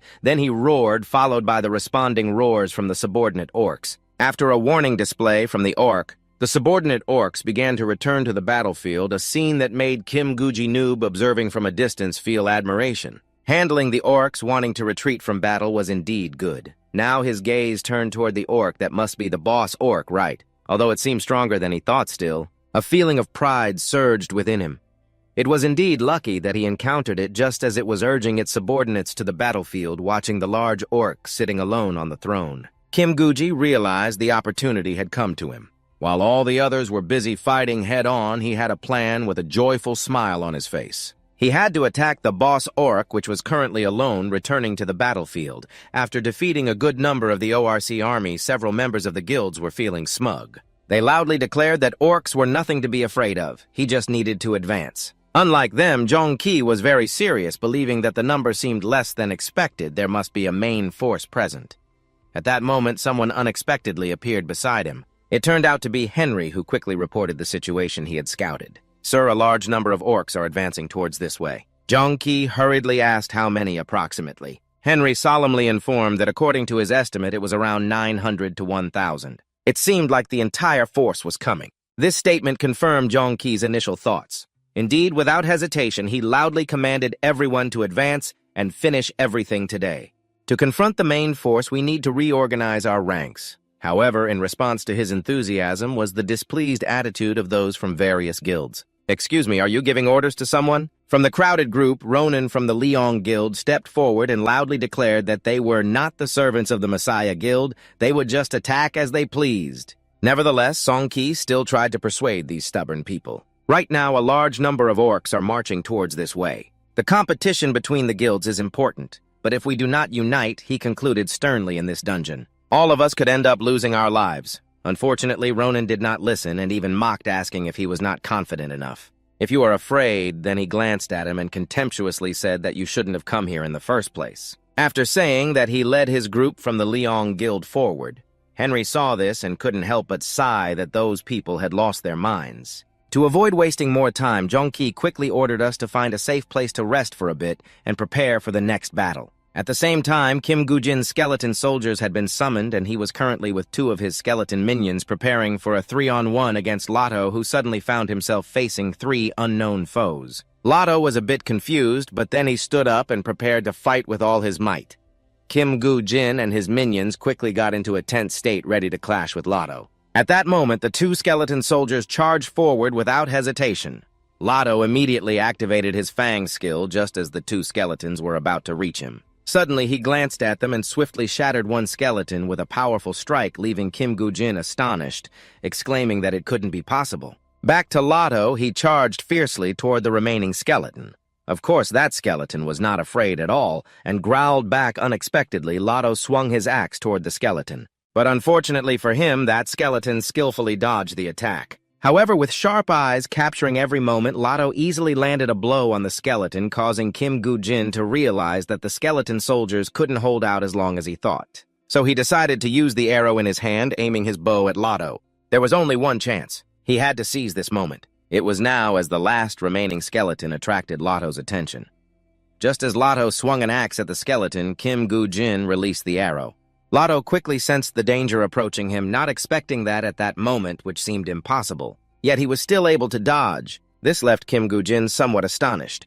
How could it evade a monster much stronger than what he had heard before? At that time, the skeleton approached closer to one of Lotto's legs, then swung its sword to strike Lotto. But instead of injuring Lotto, the sword in the skeleton's hand shattered into pieces. Before Kim Gu-jin's astonished and panicked gaze, Lotto raised his axe and brought it down on the skeleton. A loud crash echoed as the skeleton's bones scattered everywhere. Kim Gu-jin watched Lotto's fierce demeanor before him and could only exclaim that if this continued, it would be tough. At this moment, he had no choice but to revise his plan. Looking at the fang around Lotto's neck, Kim Gu-jin hesitated to attack immediately, knowing that facing the Orc King's fang head-on was nearly impossible. Therefore, he quickly decided to retreat. At this moment, retreating was better as he had little mana left. Thinking it, he hurriedly turned to run, but something strange happened that he couldn't understand. Why wasn't he chasing after him? Suddenly, Lotto moved, making Kim Gu-jin think he had changed his mind. No looking at Lotto's slow movements made him realize that it meant chasing after those cowardly guys would waste a lot of calories. This made him somewhat satisfied. Perhaps it was true that the dungeon boss was different, but this was good. He could run away with peace of mind. As he accelerated his escape, he confidently declared, "But when I meet you again, you'll regret letting me go." While Kim Gu-jin was running, his figure caught the attention of some members of a certain guild hiding in the shadows. Who was that? Ronald misunderstood Kim Gu-jin as a member of the guild and was bitter, thinking that it wasn't just the Lion Guild that had chosen not to participate in the battle. At that moment, Ronald's close subordinate quietly speculated that their leader might have found the Orc leader before them. Ronald pondered, saying that it might indeed be the case, but it could also be not. Moreover, that guy contemptuously exclaimed that there were no hints to guess whether he returned because he found the Orc leader or not. No one could tell. Don't trust any of those bastards unless you see it with your own eyes, even though he himself is not strong. This guy's greed is extremely large for the loot dropped by the dungeon boss. The A rank must belong to the Lion Guild at any cost. Suddenly, Ronan's subordinate became unusually deceitful, and then that guy unexpectedly fell down along with others in the guild, leaving Ronan stunned and unable to react in time. He panicked and shouted, "What the hell is this?" Immediately, he entered a state of tension and thought, "What the hell is going on?" I have never heard that a type of monster that is not an orc would appear here, but suddenly red eyes emerged from the darkness and stared. Van On stared so intensely that he was scared to the point of anger and realized this was not a monster. However, he still shouted loudly, "Who the hell are you? Show yourself. Do you think you can just run away and be safe?" The fate of such people is to return to the heavens. At the same time, in a cave illuminated by fire, Kim Gu-jin had safely gathered with members from other guilds. He looked around to check and felt reassured that it seemed no one was paying attention to him, but when he saw everyone's sad faces, he felt a bit puzzled.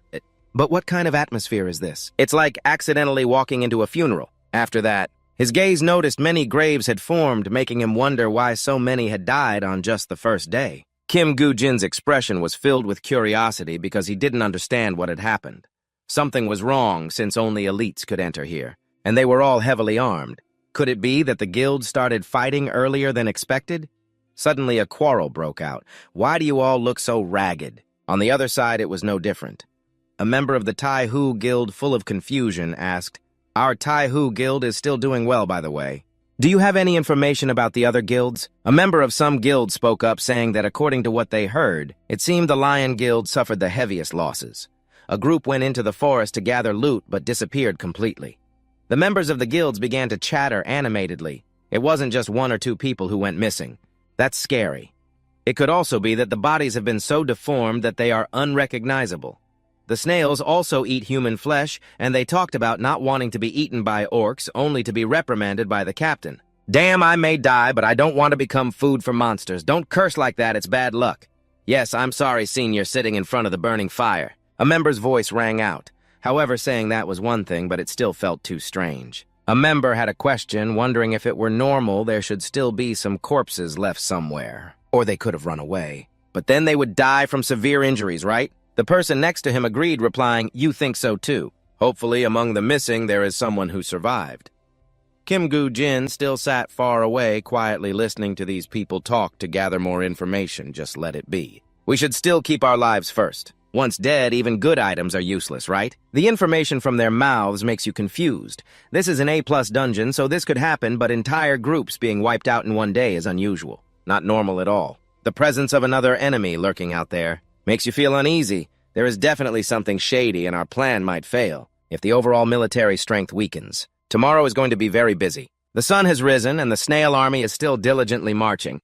Their numbers are extremely large, which terrifies the members from various guilds. How can there be so many of them? There are complaints mixed with curses. No matter how much we kill, they keep pouring in. Shut up and focus. That guy. A coalition army of guilds fighting against the Orc army. An Orc roars loudly, and then the battle between the two sides breaks out fiercely. The commotion from the battle catches Kim Gu-jin's attention. It seems to have started. However, you don't care much about that because you're busy looking for something to deal with the ORC, but this side is the problem. I can't land a fatal blow on the leader. With what I have moreover from yesterday's battle, you also realize that using the sea skeleton warrior as bait won't work.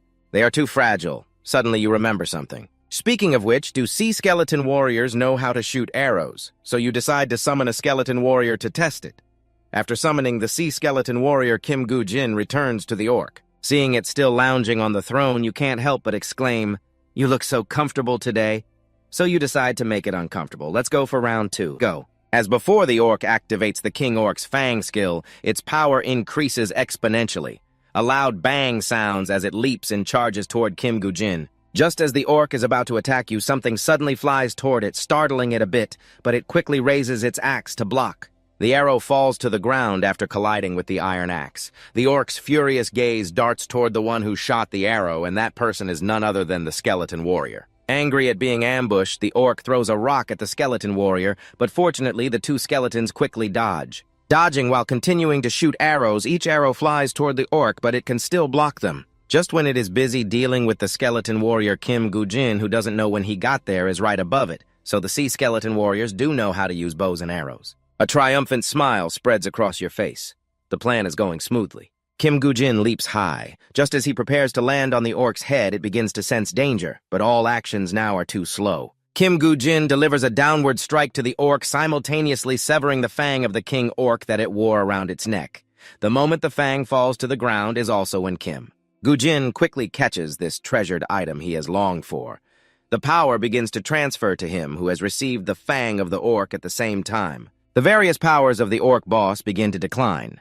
The physical damage of the Orc boss decreases, the defense of the ORC boss decreases, the agility of the ORC boss decreases. Suddenly, the ORC boss collapses. Fortunately, Kim Gu-jin dodges just in time, otherwise he would have been buried under a pile of rubble. The reason the Orc boss suddenly collapses is that an arrow poisoned its leg. The Orc boss has been hit with blood poison, and the culprits are Kim Gu-jin's two skeleton warriors. The current situation makes you extremely complacent. Now I've taken its fang, the attack has worked. The Fang of the Lord of the Orc has additional information provided by the system. The Fang of the Lord of the Orc is a legendary item requiring level 1 or higher. This is the Fang of the Lord of the Orc. The Fang of the Lord of the Orc has immense power when equipped. It grants 30 physical damage, increases attack power by 5%, and physical defense by 5%. Increases damage by 10% when attacking Orcs after learning the uses of this precious item. Kim Gu-jin did not hesitate and decided to use it immediately. Now there is only one thing left to do. Instantly, the system informed that you have equipped the Fang of Lato. A smug smile blossomed on your face as you equipped your weapon, gently stroking your blood-stained sword and declaring, "Let's take your head down, heading towards Lato OC, which is currently busy fighting fiercely with 2 skeleton soldiers. One skeleton soldier seizes the opportunity. It focuses and shoots an arrow at it, which makes it furious and roar loudly. Lato OC goes crazy, swinging its arms wildly to knock away the arrow shot at it. Suddenly, its eyes became filled with confusion. It turns out it had been hit by an arrow right in the belly. Immediately, the system informed that the OC boss has been poisoned. Unexpectedly, someone's shadow dashed past. Kim Gu-jin suddenly appeared right behind Lato Orc. As soon as it saw you, it furiously charged to attack. However, you easily dodged and jumped onto its hand. Your whole body was suspended in midair, and then you flipped in the air, taking advantage of that moment. One hand of Kim Gu-jin tightly grasped the sword hilt, while the other pressed firmly on the sword's tail.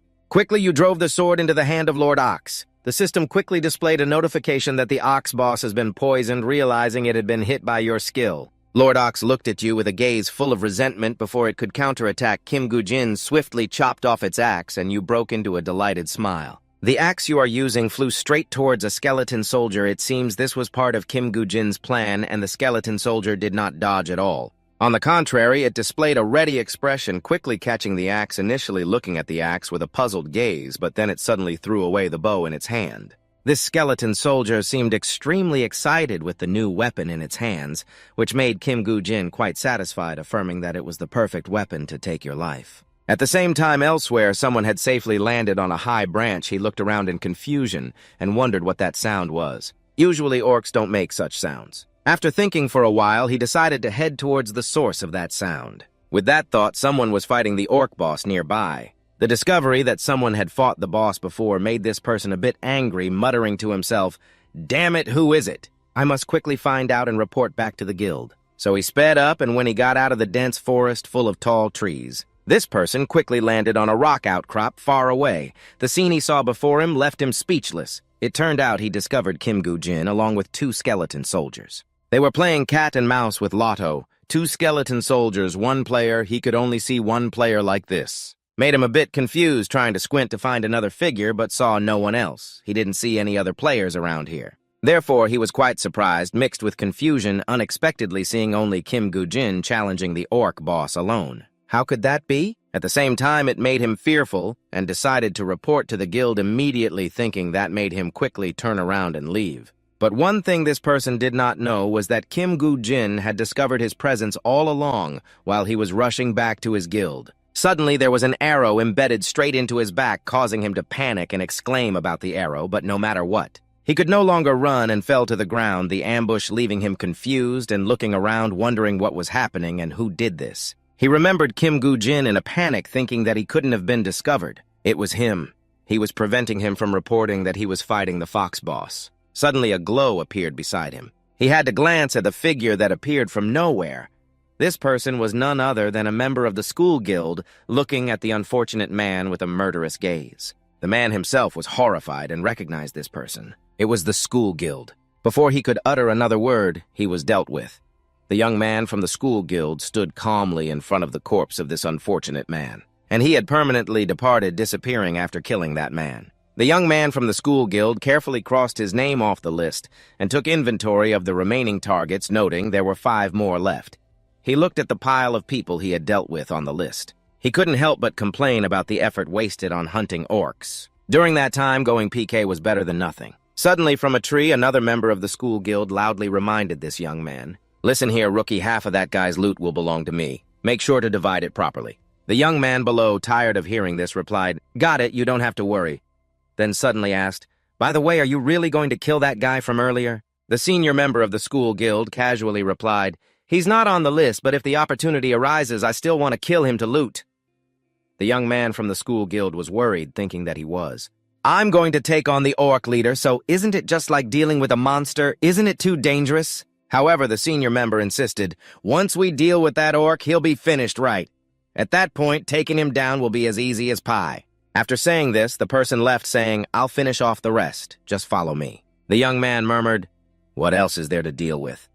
Then he picked up the body of the guy he just killed and decided to drag it away, tossing it towards the orcs. They would take care of it for him. At that moment, someone stepped out from behind a large tree in the forest. It was none other than Kim Gu-jin, who had eavesdropped and observed all the actions of the school guild members. Returning to the battlefield with the orcs and the guild members, they had wiped out the orcs that were hundreds of times larger than themselves. Han looked at the scene before him, feeling quite pleased. The progress seemed faster than he expected. Just then, one of his subordinates spoke up, saying that at this rate they could finish this dungeon early. "All right," Han said, enthusiastically agreeing. "But from now on, we don't need to get too close, and if we get the chance, we should gradually fall back from the formation." This statement made his subordinate a bit confused.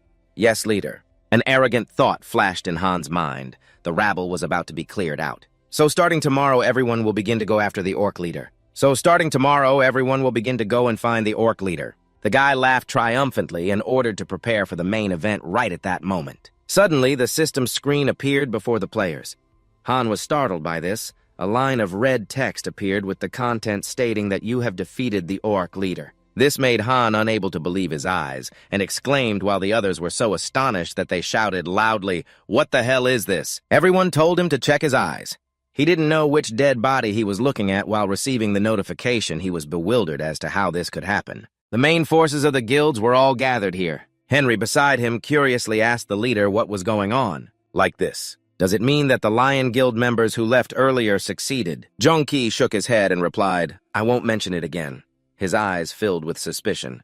I think this Lion Guild group only has a loud mouth towards Lotto. Its axe is now stained with red blood. The skeleton army successfully used the stick to hit the back of the man using Lotto's axe to send it back to the sky. At that moment, Kim Goo-jin received another notification that he had leveled up. He received the achievement of defeating the OC leader.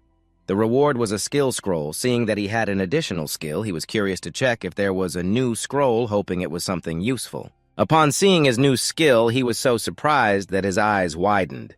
This was an unexpected skill sent to him, the Death Notebook, a skill of rank E. The notebook contains the power of Osiris, capable of holding 5 monsters under the effect of the souls of the dead, sealed within the Death Notebook, receiving the power of Osiris. Increases all abilities by 5% after reading the function of this skill. Kim Goo-jin immediately thought of another skill of his, but the two had one difference. This one was like a bag, but meant to hold my monsters. Moreover, those that were put in here would gain a little strength to test how powerful this was. So he decided to do it right away. Saying it, he quickly stored 2 skeletons into the Death Notebook. The power from the notebook surged, pulling the 2 skeletons inside. Even Kim Goo-jin had to grit his teeth to hold the notebook tightly in his hands. A thunderous explosion occurred. Lightning crackled, dust flew everywhere, making Kim Goo-jin exclaim dramatically. Looking at the 3 words, Orc Skeleton, written in the notebook, he felt somewhat satisfied.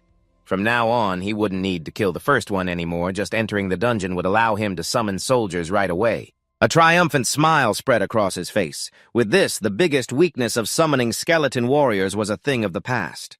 At the same time, in the forest, a group of people was moving faster than ever. It turned out to be Han's guild.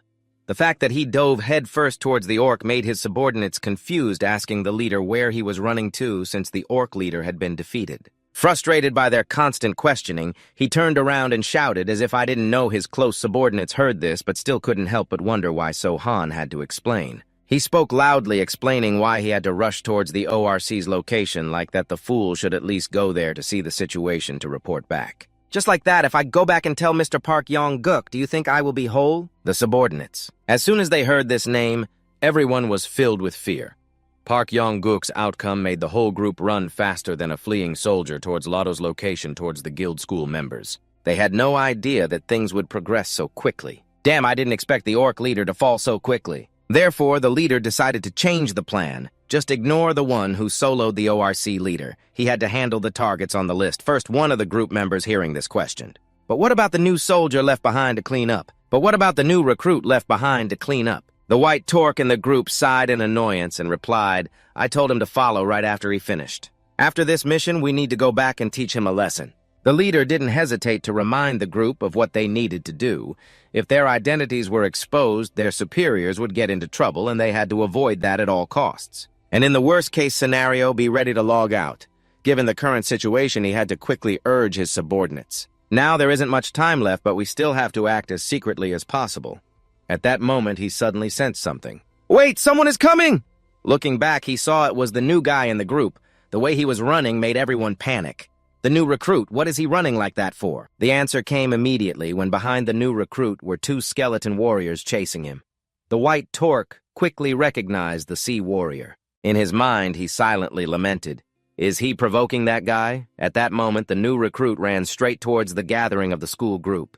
His actions made the white Torque furious to the point of shouting. You bastard, are you crazy? What are we supposed to do if you lead them here? Then he hurriedly asked the leader for advice on what to do now that the new ORC soldier had exposed us. In a situation where they were about to be discovered, the leader quickly thought, did that guy decide to attack us because he knew something? If we waste time here, other groups will come to this place. Right then, they were definitely dead. Even if they had to abort the mission, they had to kill this guy and erase the traces. While he was busy thinking, the new recruit suddenly pulled out a sword. At the moment, the leader turned around to ask his companions if everyone was ready. The new recruit had already sent them on their way.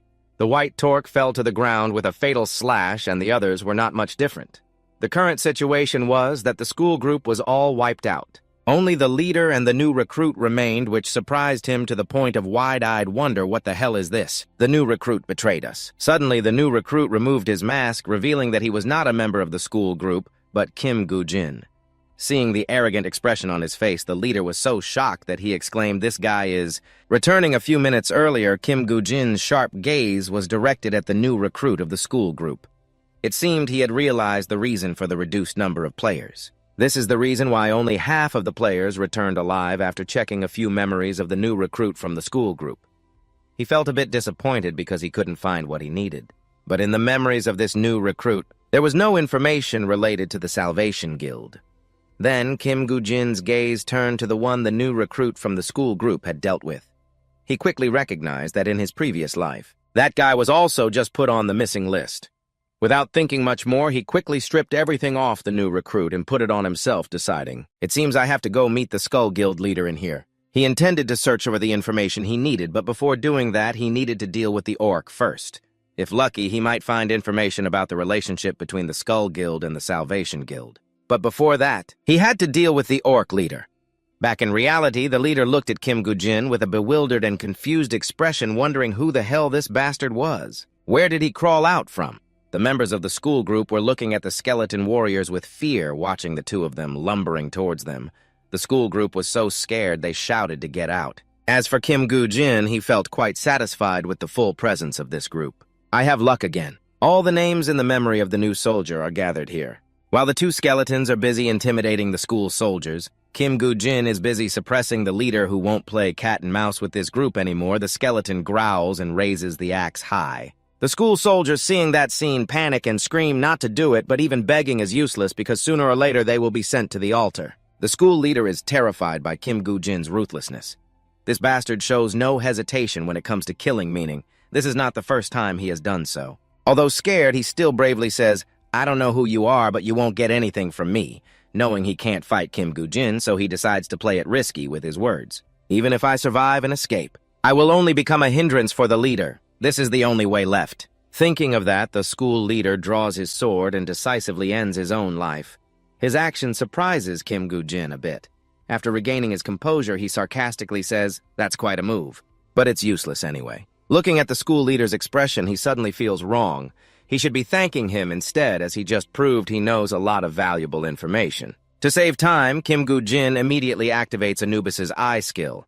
Memories emerge at a house blending with the sound of flowing water. It's someone's conversation. The global changes will be an opportunity for the Japanese Empire to take a big step forward. The voice comes from a room hidden in the house. "We will cooperate with the Salvation Society to build an organization to expand our influence." Two serious men are sitting at a table discussing. Hayato is not silent. CEO Jun come to Korea to join the Skull Society and contribute to the homeland. Among them, there is a man whose face is unclear, persuading the other, "If we can seize the dungeons and items of both Japan and Korea," he is promising Im Seong-jun, "we will build a more powerful empire than ever before. It will be called the Yamato Empire."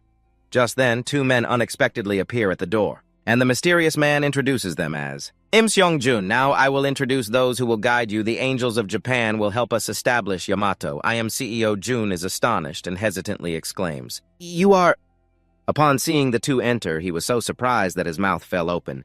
Then he hurriedly bowed and loudly greeted, "It is a great honor to meet you both." In his heart, he secretly marvels at not believing he would meet the leaders of the sword and bow here. Returning to the earlier memory of the school leader, he is asking his subordinate about a guy they need to deal with when the dungeon broker appears. What kind of person is he? After that, he is informed about a dungeon broker from Korea, Suwon, who is quite something. But recently, he has been obstructing the Japanese broker. We must deal with him at all costs. Then a name is called. It seems Korea also has a broker who is quite something. What is his name again? Osei-chan. After checking and gathering the necessary information, Kim Gu-jin drops the body of the school leader to the ground and shows disdain. "I was hoping it wouldn't be like this, but it seems it can't be. I must say it's truly disgusting." He grits his teeth in anger and hatred. "Even in the darkest moments, we still trust and fight together." The familiar images of Noda Hajime and Sukahara Ken appear in his mind, the sword leader and the bow leader. Both of them are the same. In the previous life, according to Kim Gu-jin, I remember before returning I had conquered many dungeons, and you always looked at those two with admiration for saving the world, always standing at the forefront. I want to be like them. To you, they are the ones who ignite passion. They are not only teachers, but also a spiritual support for me, and they are the ones you trust the most. They are precious teammates I can trust with my life. You have always believed in them in any circumstance, but now everything is no longer the same. Even in the fiercest battles, I still thought like that. At this moment, Kim Gu-jin has learned about all of them being on the same side as Lee Si-jun, and now you are determined to ruin all their plans. This time I cannot let them do whatever they want. Just now the next target is On-si-chan, right? You mumbled a dungeon broker. The fact that this person named On-si-chan was assassinated makes you think he is on the priority assassination list. Then he must be very talented. It seems you are about to deduce something. In the previous life, I heard nothing about him, which means the assassination was successful. If this Yamato group replaces him, what benefit will Lee Si-jun gain? And then you decided to look for some clues to investigate. As long as he is still on the assassination list, the assassin will keep coming like moths to a flame. Perhaps I will find some clues to weaken them further. You are also planning a double attack, and I am holding a broker to find dungeons for me. So it's convenient for both sides, now that the work here is done. Prepare to leave the dungeon. In the real world, there are a few people in the car talking to each other. Is the senior always this quiet around the gate? The one called Senior found that question quite ridiculous, so he responded somewhat dissatisfied, saying that monsters cannot crawl out of the gate, so of course it has to be quiet. But once the dungeon is completed, this place will be chaotic. Get ready, so you should rest a bit, young junior. Upon hearing this, the junior was surprised, saying that when the dungeon is conquered, everyone will rush in to interview the players. The senior still calmly replied that this is not a stupid reason, but rather that the players fight each other to compete for items. This statement surprised the junior to the point of shouting. They fight each other like that. The senior tiredly explained that outside the Rescue Association, everyone will try to find ways to get as many items as possible. Anyway, when that time comes, you should sleep well. There's still a long way to go before resting. Suddenly, the junior pointed somewhere and stammered, "Senior, look over there." Seeing the subordinate talking too much, the senior angrily shouted, "Why is this brat so annoying?" The junior remained confused, mumbling about the gate, and so the senior also looked in the direction the junior was pointing, and both saw Kim Gu-jin covered in blood stepping out from there. They were so shocked that they shouted, and the players immediately appeared, rushing to provide first aid for Kim Gu-jin, a conquered dungeon, prioritizing those who were injured first. The noise made Kim Gu-jin feel uncomfortable as players began to come out and bring stretchers quickly. On another side, two gangs were preparing to clash, but no one knew the reason. "Senior, there's a scuffle over there." What the hell, the situation is worse than last time. A few days later, news from that day was everywhere in the newspapers, political, economic, and social news world news, 31 people dead, news that no one survived from the Skull Association. Everyone is dead. The newspaper asks who defeated the Orc leader. The reward for the dungeon has disappeared, and conflicts erupted among the members of the associations. This news made someone extremely angry to the point of crumpling the newspaper. Yongwan gritted his teeth and exclaimed, "I can't find the bastard who defeated the Orc leader. What the hell is going on?" The newspaper was placed on the table with the headline asking who defeated the ORC boss. An angry voice echoed in the space. "Now you want me to believe this?" The guild member knelt on the ground, forming a straight line. Ronan looked up, promising, "I apologize, sir, for this unexpected incident. I can't guarantee that this won't happen again in the future." The man Yongwan bowed his head and squinted, asking, "How do you plan to compensate for the time and money I invest in you as well as my disappointment?" He leaned both arms on the table, his words dripping with threat. "This is not a charity organization where you get endless chances." Yongwan gritted his teeth tightly and issued an order. "In 1 week, you need to bring back 5 times the investment here. When I give you a chance, you need to seize it," he said.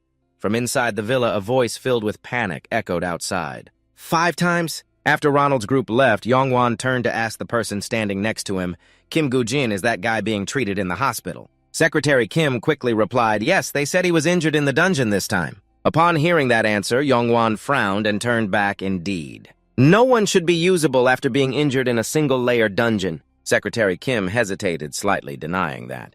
"The injury in the dungeon wasn't caused by a monster, was it?" Yongwan slowly glanced at her. "What do you mean? Are you saying he was attacked by players from other guilds?" "Is that information accurate?" Secretary Kim began to analyze. "If we have time, we could investigate to see what's true. But I think it's better to trust his words." Yongwan stood up from his chair, slipped one hand into his pocket, and walked toward the door. "Let's go to the hospital." "That guy isn't stupid enough to go out and spread rumors everywhere, right?" Secretary Kim ran after him and replied, "Yes, I told him to keep his mouth shut." On the other side in a hospital, someone spoke up instructing, "Kim Gu-jin, take care of your recovery well." Nam Sang stood outside the corridor, bowing to the person in the patient room. "And if you remember anything, contact the guild, okay?" He turned and walked away, scratching his head, letting out a long sigh, lamenting, "This is troublesome. Why can't I remember anything? How am I supposed to report this up?" Arriving at the elevator door, the screen above displayed the down sign and the current floor number was 4. Nam Sang looked up thinking, "If it's like this, Then why does Park Yong-won's faction request Kim Gu-jin to participate? As he stepped into the elevator next to it also opened. Yong-won, accompanied by Secretary Kim, stepped out, noticing Nam-sang. The two of them approached a patient room. Before Secretary Kim opened the door, Yong-won commented on his judgment. Looking at the expression of the guy who just passed by, it seems Kim Gu-jin knows how to keep his mouth shut. The door to the room was pushed open by someone else, making Kim Gu-jin pay attention and glance over there. Yong-won entered the hospital room and asked how his body was doing after such a long time. Kim Gu-jin did not answer him. He only whispered in his mind about the clear white liquid dripping from the IV bag into the plastic tube. Kim Gu-jin sat on the hospital bed recounting that he had almost no information about the people from the school group, but from what he heard, it was indeed suspicious. He recalled the things he had seen. I have confirmed that they participated in the attack on Boss Hog. Kim Gu-jin glanced sideways and continued that being completely wiped out meant that the items had been taken by another force. Several details from the past battle flashed in his mind. Kim Gu-jin added one more thing. The last thing I saw was that they used stealth. The silent hunter Yong-gwon sat on the chair beside the bed, speculating that if it was a stealth technique, he knew very well that it could completely conceal the person performing that technique. So it was very useful. Indeed, they were just targeting players and the boss. Kim Gu-jin lowered his head, his gaze becoming contemplative. Yes, if it weren't for the blood poisoning technique, I might have lost my life there. The attacker, if not for their deliberate poisoning. If my blood had flowed out, perhaps now I would be... Yong-gwon, hearing his words, remarked that you are indeed lucky. Anyway, the school group has been wiped out. So no one else knows what you witnessed, Kim Gu-jin asked him. Even so, I still have to be cautious for a while longer. But what about our Phoenix group? Haven't we gained anything at all? A look of displeasure appeared on Yong-gwon's face as he clenched his teeth thinking about that matter. I'm getting furious because of those school people. This time we only suffered losses. He rubbed his chin silently, planning that this incident could not be overlooked, even if it's just to compensate for the losses. We must bring the school group to light. What I learned from Kim Gu-jin is more useful than I thought. Yong-gwon slammed his hands on the armrest and loudly asked, I know now, what do you want? Kim Gu-jin seemed not to understand and asked back, what do you mean? What do you mean? Yong-gwon stood up from the chair. You should stop pretending to be innocent. He turned around and asserted confidently that because of the deal with me, you must have been monitoring the players and informing me, but surely you must have some conditions. That's why you told me so much information. Kim Gu-jin was silent for a moment, then parted his lips to directly state his request. If so, I want to find someone one-on-one. Feeling a bit confused, he asked for more details. Who do you want to find? Kim Gu-jin asked back.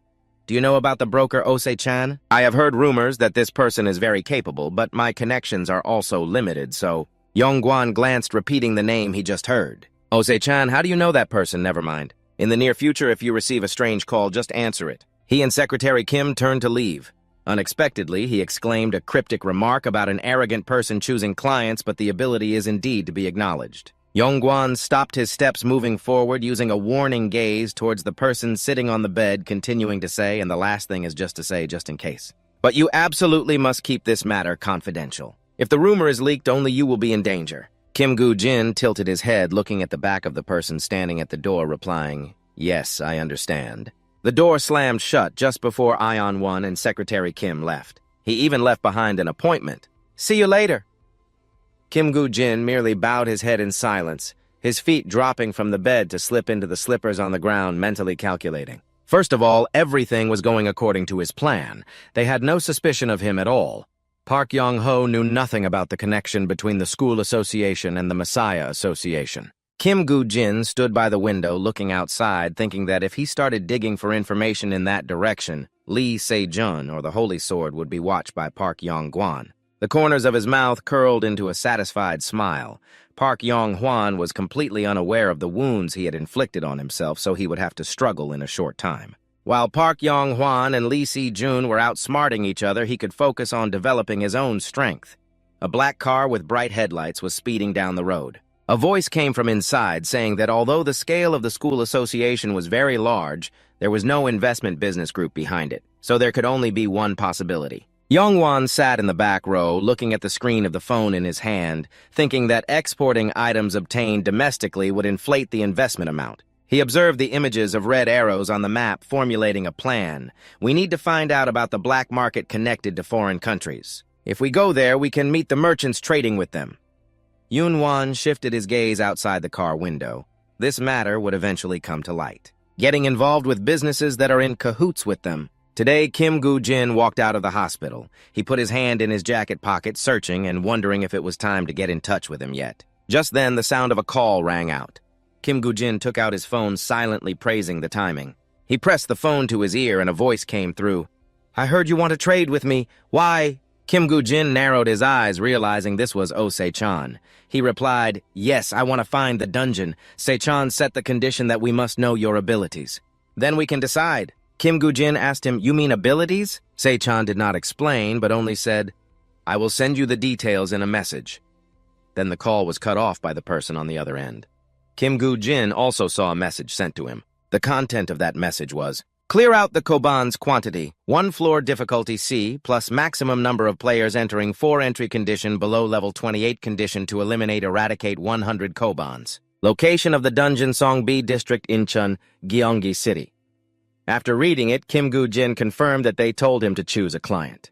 Even though it was a 1-floor C-plus dungeon, using it for testing would be very helpful if the trade went through. At the same time, in a bustling neighborhood in the city on the side of a high-rise building, many colorful signs were hanging in the room. Lee Gina pointed at the phone, curiously asking, "Hyung, which poor soul is it this time?" The man sitting across from her replied, "It's just another new client application." Park Yong-won introduced and gave that phone number. Lee Gina bowed her head, closed her eyes, and let out a long sigh. "Hyung, how did the last situation go, and why are you like this again? If this time it's an attacker wanting to take your life, what will you do?" The vehicle owner confidently declared that it was no problem with the average folks. Even sending a truck wouldn't do anything. Legina leaned back in her chair, worriedly reminding that working under Park Yong-gwan would make them even more aggressive. The vehicle owner denied his speculation.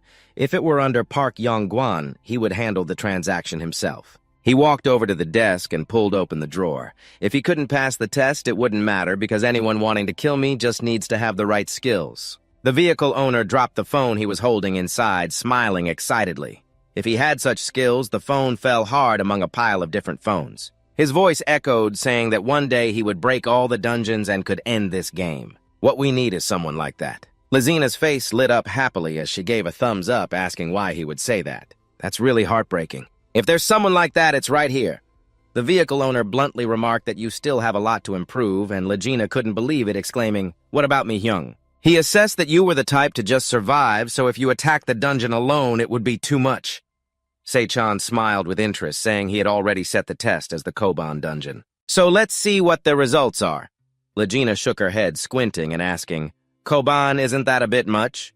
Se-chan calmly replied that it wasn't mandatory. "So if you're not confident enough, you'll probably give up." Legina clasped her hands behind her head, closed her eyes, and looked up at the sky, lamenting that Hyung had no intention of doing business at all.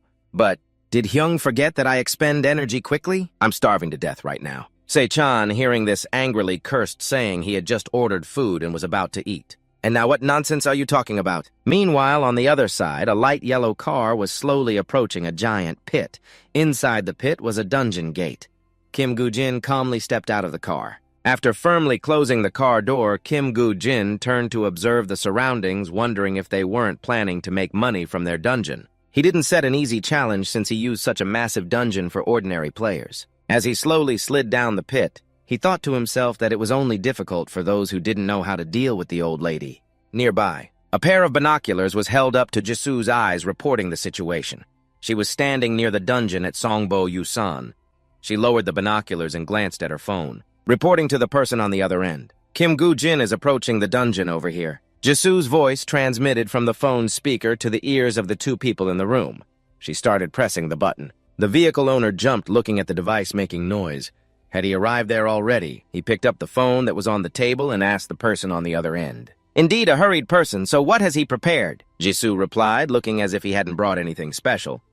Se-chan gritted his teeth, unsure whether to call him reckless or foolish. Lizina looked up and asked, "Isn't he just a madman in the end?" Se-chan merely huffed without saying anything, Legina disdainfully said, "But who knows? Maybe he doesn't need to prepare anything at all because he is overly confident," Se-chan continued. "He could be like that," he thought to himself, "but if that confidence is just empty bravado..." At a well-known Japanese-style restaurant, someone sighed. It seems that the rescue meeting is only going this far. In a room, a voice rang out, "Don't say that. Calm down." Kim Jae-hoon of the rescue meeting waved his hand, analyzing, "You know how difficult it is to predict what will happen in the dungeon. Because there are too many chaotic factors, coming back empty-handed would be quite unfortunate, but at least there are too many losses." The person sitting opposite repeated the two words he just heard. Not many. Noda Hajiro asked seriously, "My 5 disciples have died, and you say the losses are not many?" Kim Jae-hoon was slightly taken aback by his attitude. Stammering, he denied, "No, I didn't mean that." Sukahara Ken, sitting next to Noda Hajiro, had been silent until now, but finally spoke up. "Lisa June probably knows already, right? About our relationship with the Skull Association. Isn't that why, when it comes to the dungeon, he handed the task to us first?" Kim Jae-hoon was stunned, silently cursing himself for saying the wrong thing. Sukahara Ken, in front of him, continued, "Of course it is impossible to predict what will happen in the dungeon." He frowned and asked, "But are you saying we should believe that? That something like an orc can handle our people?" On Kim Jae-hoon's face appeared panic upon hearing them declare that this could not be easily overlooked. Immediately, he pressed both hands down on the floor. Respectfully bowing his head to the two of them, "I sincerely apologize. I should have thought more carefully before saying such nonsense. Please give me a little more time. I will definitely investigate thoroughly." Sukahara Ken smirked, taking the wine bottle from the table. "No need for that. We have already started investigating ourselves. Don't be so tense. Have a drink or something." Kim Jae-hoon narrowed his eyes as if he had realized something in his words. He raised his glass as Sukahara Ken poured wine into the glass Kim Jae-hoon was holding, while explaining, "Although this happened, we are still allies with the rescue meeting after all. I just want to show you how Sukahara Ken's gaze exudes a threat. We feel offended." The wine poured into the glass increasingly spilled over. Flowing straight down onto the table, Sukahara Ken glanced down at the table. "We are comrades after all. If there is a conflict, we just need to sit down and drink together a few cups." He suddenly asked a question full of implications. Isn't everything forgivable? The hand holding the wine glass of Kim Jae-hoon began to tremble, causing the wine inside to ripple. Noda Hajiro had left the room first. Sukahara Ken followed him, only leaving behind one sentence. "Of course, if we are still comrades." Kim Jae-hoon remained in the same position, holding the wine glass, dazedly responding, "Yes, that's right." The door of the room was forcefully pulled shut, leaving Kim Jae-hoon alone in the room. He gritted his teeth, silently calculating that he had been too complacent before the leader. Dao and the sword leader must think of a countermeasure right at the restaurant's entrance where a black car was waiting. Noda Hajiro asked the person on the other end of the phone, "Have you finished handling it? What about the damage to Feta?" He just heard the information reported from the other side and replied, "Okay, I got it." Once seated in the car, Suzuka Ken turned to the person next to him and asked, "Is it as we suspected?" Noda Hajiro crossed his arms and admitted it was true, not due to any name on the assassination list, meaning it wasn't among those with good skills. It has been revealed that his next target will be the Phoenix Guild, leaving only us. Sukahara Ken pondered, "If the culprit is not on the assassination list," Noda Hajiro added, "then he belongs to a faction we are not aware of and is intentionally hiding his strength for some purpose." Elsewhere, the evening sky was covered in a dark blue near the dungeon. Koboy Songpo Dong was in a high-rise building with Bunpun putting his hands in his pockets, speculating. "Players entering the dungeon today, we should be able to relax for a few days, right?" Zhu asked while sitting on the sofa. "What are you talking about? He went in there alone." He was extremely confident in his prediction and said, "I haven't seen any player still conscious. That guy will die soon and the gate will open again." Jum had just added a few more words when suddenly, from the pit behind him, a powerful beam of light shot straight up into the sky. Bunpun pointed towards it, saying, "You're spot on." Jum turned around in confusion. "That's not it." The beam of light from the pit gradually faded away. He stared at the scene before him. That was when the dungeon had been conquered. Bun couldn't believe it and exclaimed, "What? What are you talking about?" Yum quickly took the binoculars and raised them to his eyes. "That dungeon can't be completed even with the maximum number of people." Bum Pun reached out to pull him and called out, "Big brother." Yum lowered the binoculars, displeased, and asked, "What are you doing? We need to find out where the completed one is." Bum Pun gaped, pointing in a direction. "I think I found him." He pointed at the yellow car speeding down the road. Zoom saw that car getting further away and felt despair. He shouted, "It's over!" At the building filled with signs in the city, a loud voice rang out. "What you said, you lost track of him!" Shay Trung angrily shouted into the walkie-talkie. "If you've received the money, then you should do it properly."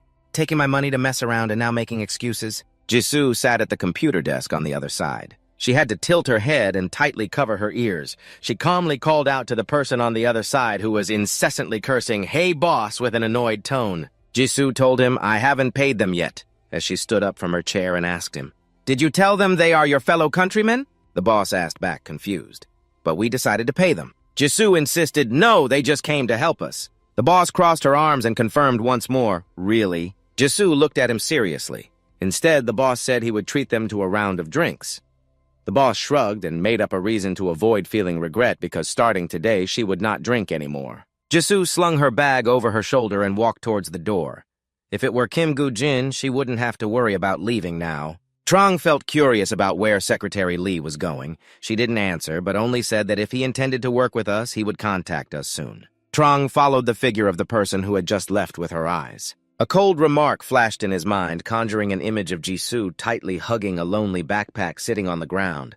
Recalling it was around this time last year that he met the girl, Lee Gina returned with a pile of items from outside. "What's wrong, Big Brother Secretary Lee? I told you to eat something first before going, but you just ignored me," Trong said as she sat down on the chair, closed her eyes, and thought to herself that it was probably because she had something to do today. A second later, he opened his eyes again, glancing at Lee Gina and Kim Goo-jin. They had finished dealing with the dungeon. And it only took half a day. He had potential. But when he saw the pile of items he was holding, he got furious and cursed at that damn guy. "How much money did you spend on that convenience store?" Regina calmly chewed her food and said, "Come on, big brother, don't make that face." Trong ordered, "Do you want to die? Return it to me right now." Regina used her charm to plead, "Don't be stingy with the food, big brother, come on." Kim Goo-jin's yellow car had driven to a section of the road with a sign. He was sitting in the driver's seat, resting his chin on one hand, frowning and lost in thought. Earlier, after conquering the dungeon, Kim Goo-jin climbed out of the pit and walked towards his yellow car. When he arrived, he saw something on the hood. A walkie-talkie and the piece of paper appeared. Kim Goo-jin raised an eyebrow and picked up both items. Back in reality, he reached out to touch the object on the passenger seat, the walkie-talkie. He wondered if he was going to play with it. The note read that if he returned from the dungeon, he should contact them using this walkie-talkie. Working hours are at 9 in the morning. Remember to be on time. Kim Goo-jin praised this guy. He was pretty good. The red car parked right back in the parking spot under the basement. The headlights flashed blinding light. Inside, Kim Ye-hoon pressed both hands on the steering wheel, sweat dripping from his face, silently cursing. He couldn't just show up in front of the leader like this. An image of a person flashed in his mind, and he wondered if he really had to ask Jang Ji-hoo for help. The phone lying in the compartment shook, the screen lit up, accompanied by a ringing sound. Kim Jae-hoon pressed the phone to his ear. He asked the person on the other end, "It's me, Kim Jae-hoon, what's going on?" Suddenly he shouted, "The Skull Gang!" The red car quickly drove out of the parking garage. Kim Jae-hoon spoke to the person on the phone. "I got it, I'll be there right away over at Yongguan Bar." He smirked, ordering to resolve the issue quietly as always. It was best not to explain the reasons. "John Huney, you're sitting across from me," he replied. "Yes, I know. Have you talked to the person I need to protect?" Young-won answered, "Not yet. But now that I've discussed it with you, it will be soon." Hearing the response, John Huney decided, "Then I'll explain the situation to my subordinates as well." Young-won agreed with his arrangement. After all they needed to do was keep him alive and help him get out of there. "I will take care of the rest." The two of them did not notice that on the second floor, a figure had appeared silently observing them all this time. Kim Jae-hoon stared down at the floor below, wondering what Park Yong-hoon was planning. He wondered how much he knew about the Skull Society after all this time. Suddenly, a man approached from behind, asking, "I have the same question. Park Yong may have extensive connections, but to know about the Skull Society is quite rare." A smirk appeared on his lips as he raised a question, claiming he needed to know more about the Skull Society for work purposes. But he also mentioned some strange things. Earlier in a closed room, Man had met Yong-hwan. He leaned on the table and declared that even if it was Mr. Park Yong-hwan asking him to share information about the Skull Society would be a bit difficult. Yong-hwan, sitting across from him, responded, being more cautious than usual. With that, his expression was filled with confidence as he asked, "What if I said I know the secret about the dead skulls in that dungeon?" "What then?" Back in reality, Kim Jae-hoon couldn't believe it. He gasped, confirming, "Did he really say that?" He bowed his head, beads of sweat forming on his forehead, thinking to himself that if that were true, this was no longer a problem he could solve on his own. "I would also get into trouble if I reported this to the leader." Kim Jae-hoon turned to look down at the person talking to Park Yong-gwan, wondering who he was. Man crossed his arms and introduced the identity of that person, Jung-hoon Young. He had many business dealings with Park Yong-gwan. He also directed his gaze at Jung-hun Young, sitting below, adding some more information about him. He was the type of mercenary who did not belong to any society and would take on any job as long as the pay was right. At that moment in the seating area below, Hun Hyun had respectfully bowed his head to see Park Hyun-won off. Meanwhile, on the upper floor, Kim Jae-hoon said to the person beside him, "Thank you very much for cooperating with the Salvation Society and sharing this information." Jongman calmly replied, "After all, the Salvation Society has done me a favor." Finally, Kim Jae-hoon just bowed his head. His face wrinkled and remained silent. Below, Jong-hun Neon returned to sit in his previous position at that moment. Kim Jae-hoon approached him and extended an invitation. "Let's talk a bit." Jong-hun Neo looked up, realizing he was Kim Jae-hoon from the Salvation Society. Kim Jae-hoon also sat down on the bench opposite, his hands clasped together. "I don't know what you heard from Park Yong-won, but I have a proposal for you." The man spoke seriously about a business related to cooperation with the Salvation Society. Jong-hun smiled, pretending not to understand, and asked again, "What are you talking about?" "Can you make it a bit simpler?" Kim Jae-hoon's eyes flashed with sharpness. "I'm talking about a highly profitable deal for you, and you still don't understand." "Then this will take time." Elsewhere, a black car had stopped behind the white line on the road, waiting for the red light. Inside, Secretary Kim sat in the passenger seat, reporting the situation to Ion-1, who was sitting in the back seat. "I managed to secure a public dungeon as you instructed, but it seems your method this time is not like usual," she wondered, turning around. "Wouldn't things get more complicated if you got involved yourself?" Yong-wan, resting his head on his hand, did not look at her, but kept his eyes glued to the phone screen. "Wouldn't everything become more complicated if you got involved yourself?" Yong-wan rested his head on his hand, not looking at her, but fixated on his phone screen. "The Skull Club must take action, because we have caused such a commotion, and perhaps in a hurry and disorganized." He saw the name of the caller on the phone. Displayed as Kim Gu-jin, he asked if the time, location, and supporting actors were ready. "We just need to set up the stage for the main actor, right back to the bar." Kim Jae-hoon sat alone at a table near the entrance, biting his nails, silently wondering what Park Yong-hoon was plotting. Kim Jae-hoon recalled what Jong-hoon Eon had said because he had requested 5 people, including me, to protect that person. "It seems he is extremely important. What's his name?" He noticed the information line, Kim Gu-jin level 16 Phoenix on the phone, and Kim Jae-hoon's mind was filled with suspicion. He was on the participant list for Dungeon A+, but there was no way he could face the veterans of the Skull Club alone. This bait was so obvious that he didn't know whether to take the bait or not. The next morning, a yellow car parked in front of the fence of a villa.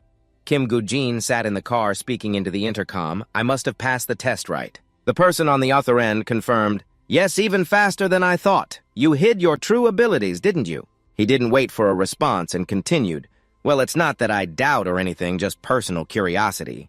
Kim Gu-jin explained, "I showcased my abilities because you requested it." The voice of the person on the other end came through the intercom. "Got it. Anyway, you said you wanted to buy a dungeon, right?" "I have listed the dungeons I found in locker number 19 at Yusan Station. Stop by, and if you need anything, just contact me." Kim Gu-jin stepped out of the car. "You informed the person on the intercom, understood, but I have a few things to do right now, so I will contact you again in a few days. The escort car over here will also respond to you. I will wait." Regina sat in the chair feeling suspicious. Was the boss really planning to do business with him? "Has your intuition ever been right?" The escort car smiled, turning towards him, asking back, "Has your intuition ever been right? And isn't the brokerage profession about making a living through risks?" Kim Gu-jin lowered his head, appearing extremely worried. "Mr. Park Yong-won, I find this a bit dangerous." "Are you telling me to put myself out as bait?" Yong-won did not hide and straightforwardly admitted, "You understood correctly." He tilted his head, resting his arm on the armrest, saying, "I don't see how this works. And the things we talk about will turn into rumors, but the fact that the rumors reach the Skull Club is just a matter of time." He silently thought to himself that it seemed the kid was starting to get scared, but he didn't need to care. Kim Gu-jin bowed his head in silence as Yong-hoon's voice reached his ears. "Are you just going to sit there and wait to die?" He extended his hand towards him, enticing, "I personally hired an elite team for you. So trust me to go into the dungeon with them. How about that?" Kim Gu-jin raised his head facing Ion-1, asking, "But this is still playing with my life. Is there a reason that forces us to do this?" He offered an excuse. "I apologize for that. But I owe them a few favors, and I am the kind of person who cannot feel at ease while still indebted to someone." In the end, Kim Gu-jin smiled slightly and made a request that I understood. If that's the case, there's no other way, but I want to raise, Yongguan thought to himself with a smug smile, thinking he had hooked me. Kim Gu-jin also smirked meaningfully as Yongguan snapped his fingers, signaling the person behind him. No problem. Secretary Kim stepped forward and placed a brown piece of paper on the table. The boss has prepared something for you, Kim Gu-jin. Yongguan asked again if you were stronger, then of course your survival rate would be higher, right? Kim Gu-jin glanced at the paper that Secretary Kim pushed towards him silently, realizing it was a skill sheet. He didn't know how long it had been since he stepped out of the villa. Kim Gu-jin walked while pondering, feeling guilty before he returned here. Park Yong-hoon had come to meet Petsumoto, and he directed his gaze towards the building, silently lamenting that following the path of a traitor was indeed a timely decision. But it doesn't matter anymore. Kim Gu-jin took out the paper he had just received from his pocket, surprised that he had given himself this. He is more useful than I thought. Inside a stone cave, the sound of continuous sighs echoed in the space. Why are we so miserable? At this rate, I don't know when we will die. Will we be able to pay off all our debts, Han? The leader heard the complaints and turned around loudly, shouting to shut up and keep moving. He crossed his arms, reminding the others that the bastard Park Yong-hoon had gone easy on us. The first subordinate spoke up in indignation, but that's still too much, right? The second subordinate also felt the same and chimed in. It's not our fault. And how the hell could we know who we had to help in this dungeon for how much longer? Han cursed and turned to continue walking forward. I don't even know if I have the strength to groan. Just go and kill the monster already in the dark cave that no one noticed. There was a monster with sharp teeth watching their every move. At night on the railway bridge, a train was passing by. Below the bridge, a car was parked and a crowd of people was gathering. A man pressed a phone to his ear, responding to the other end. They have everything prepared. Yes, I will do that. He hung up the phone and pressed the end call button. The caller's name displayed on the screen was Park Yun-won. Jong-hoon glanced at the person in front of him. So we just need to hand Kim Gu-jin over to you, right? The person confirmed, yes, that's all. Jong-hoon raised the corner of his mouth, shifting his gaze to the suitcase full of money, but that seems a bit too little, considering we will lose an important client. Then you should compensate a bit more, right? Kim Jae-hoon waved his hand, assuring him that if it was about money, once the job was done, he would receive quite a bit more. I can also find you other clients if you want. Jong-hoon then made another request instead. I want to make a contract with the Salvation Society if you can do that. I don't think I need to be paid any extra. Kim Jae-hoon directly refused. I can't do that. Because I alone cannot decide on matters related to the interests of the society, Jong-hoon did not discuss further, just casually replied, understood, that's fine. A while later, Kim Jae-hoon got into a red car and left. The group of Jong-hoon behind bowed respectfully. He stood up straight, sighing that he had struck gold. After this, we will be rich, one of the accomplices behind exclaimed. I didn't think there were people like this in the Salvation Society. John smiled. He's just a human after all. Not everyone is like Jun's car, he turned around to declare to the others. But what does that have to do with us? We just need to seize this opportunity and enjoy, after receiving enough money, of course. In another place, the beam of light suddenly went out, and a group of people stepped out from it. In the space echoed the voice of the dungeon that had been conquered by the man in the black suit. Rushing to the spot where the three people emerged from the beam of light, a voice shouted, all members of the Skull Club survived. Secretary Nam-ha gaped when he saw the members of the Skull Club. Slowly gliding past, he wondered what happened to the members of the Phoenix Club. Did they all die? He waited, feeling lost, whispering in his head, they are all elite members from Park Yong-gwan's faction. After a moment, Secretary Nam seemed to regain his composure and turned to call out, excuse me, please wait a moment. He asked the members of the Skull Club, do you know what happened to the members of the club? We do not. Secretary Nam pleaded with them in an extremely sincere tone. At least tell me what happened so I can inform their relatives, please. Hongdi of the Skull Club froze. He pulled down the mask over his mouth and smiled wickedly. Oh, those guys. I've dismembered their bodies to the point where they can't even be recognized. After saying that, Hongdae got into the car and the black car rolled away far. Matsumoto, sitting in the car, was pressing his phone while reminding, did you forget what the leader said? Be careful not to make noise. Hong Jesse replied, I know already. Timasumoto pressed the phone to his ear. This is Matsumoto. We just finished our job, but why is there more? On the other end, Kim Jae-hoon urgently ordered, I found the target. He will enter the dungeon as soon as it starts to get light. Come right away. Matsumoto's indifferent voice came from the screen. And why should we follow your orders? Kim Jae-hoon raised his voice threateningly. You don't have time. If you miss this opportunity, what will you say to the leader then? Matsumoto had no choice but to agree, all right, let's go there and discuss it further. After hanging up just a second later, a message was sent to his phone. The content of the message was, Hunt Lizard Soldiers Level 2. Difficulty D plus maximum number of participants, 10 participation condition below level 29, completion condition eliminate all lizard soldiers. At the same time on the side of the luxurious villa. Yongwan leaned on his hands at his hips, standing in front of the floor-to-ceiling window, quietly calculating, so there is a foreign faction in Korea, this will be a good opportunity as long as I use the Skull Club properly. He rubbed his chin, talking to himself. I always thought it was a waste of talent if I only operated in Korea.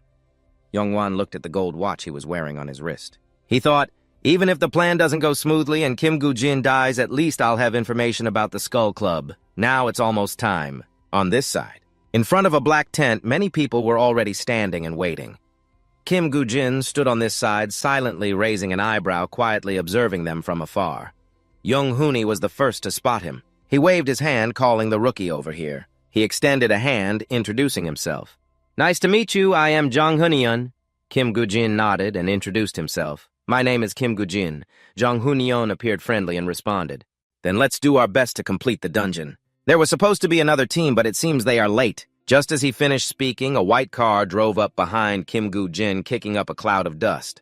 Jong-hyun smiled as he looked at the car. They are here. 4 people from the Skull Gang stepped out of the car, all wearing black masks, looking very mysterious. Kim Gu-jin squinted and glanced at them. He suddenly asked, "Excuse me, but where is the restroom?" Jong-hoon, hearing the question, suggested, "The restroom, I was about to go there too, let me show you." There was a blue sign hanging on the wall. Above it, the word restroom was printed along with a symbol representing men.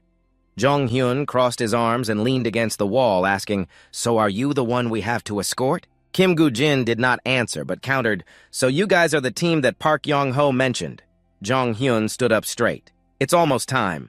Let's talk more as we walk." He continued to explain his arrangements, saying that those who arrived later shouldn't see them together in the dungeon. Kim Gu-jin asked, "Are you saying I have to go alone?" Jong-hoon waved his hand to reassure him, "Don't worry, we won't be too far from you. There will always be someone secretly following you." He continued speaking.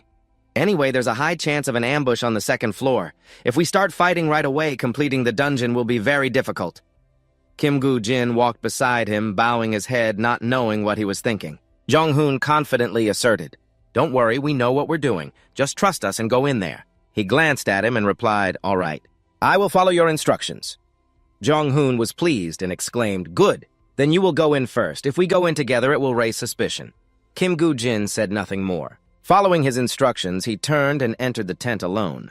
Jang Hoon-young watched his back, his eyes glinting with cunning, thinking to himself that things seemed smoother than he expected. Inside the forest, there were many large trees growing closely together with beams of sunlight streaming through the gaps shining down on the clear ground. The group had split into 2 sides. On the right were those in Hoon-young and some of his underlings, while on the left were the members of the Skull Gang. A message appeared. "Attention to reach the next floor. Eliminate the goblin hiding to avoid encountering the large group." Someone spoke up, indicating that the 1st floor was more about exploration. Jong Hoon-yeon seriously instructed the remaining team members, "The conditions for completion aren't too difficult, so let's split up here and search on our own." He pointed at Kim Gu-jin and said to him, "It seems you will go alone, so we will send someone with you." Jin-guk volunteered himself, "Let me go with him." Jong Hoon-yeon immediately agreed, "All right, Jin-guk." He loudly ordered the other members, "Now there's no time for nonsense. Deal with the goblin as quickly as possible and move on to the 2nd floor." Finally, the 2 groups separated. Only Kim Gu-jin and Jin-guk were left. Before going far, Jong Hoon-yeon secretly glanced back and nodded slightly. Kim Gu-jin received his signal. He also nodded in response, then glanced towards the Skull Gang members, thinking to himself that the battle would begin on the 2nd floor. Matsumoto closed his eyes and curiously asked, "Why not just capture Kim Gu-jin now? What if he dies? That would be a big problem." Yahun simply explained, "The group we hired will ensure his safety. There won't be any issues. The trouble arises when things don't go according to plan." He uttered the next words as Kim Gu-jin ran away. Matsumoto spoke in a disjointed manner, implying that his gaze was probing, showing he didn't trust their abilities, which was why he had to come all the way here. Yahun calmly denied, "No need to be so sensitive. That's not what I meant." In his mind, he added, "I'm just here to clean up the Hoon-yo group." After that, in the opposite direction, Jong Hoon-yeon sat under a tree and asked his underlings, "So what is Kim Gu-jin doing?" The guy with the hood replied, He's hunting snails looks pretty good. He's using poison blood to catch them one by one. Jong Hoon stroked his chin, pondering, poison blood, is there anything else? The hooded guy couldn't understand and asked, why are you so worried? The bald guy also felt displeased.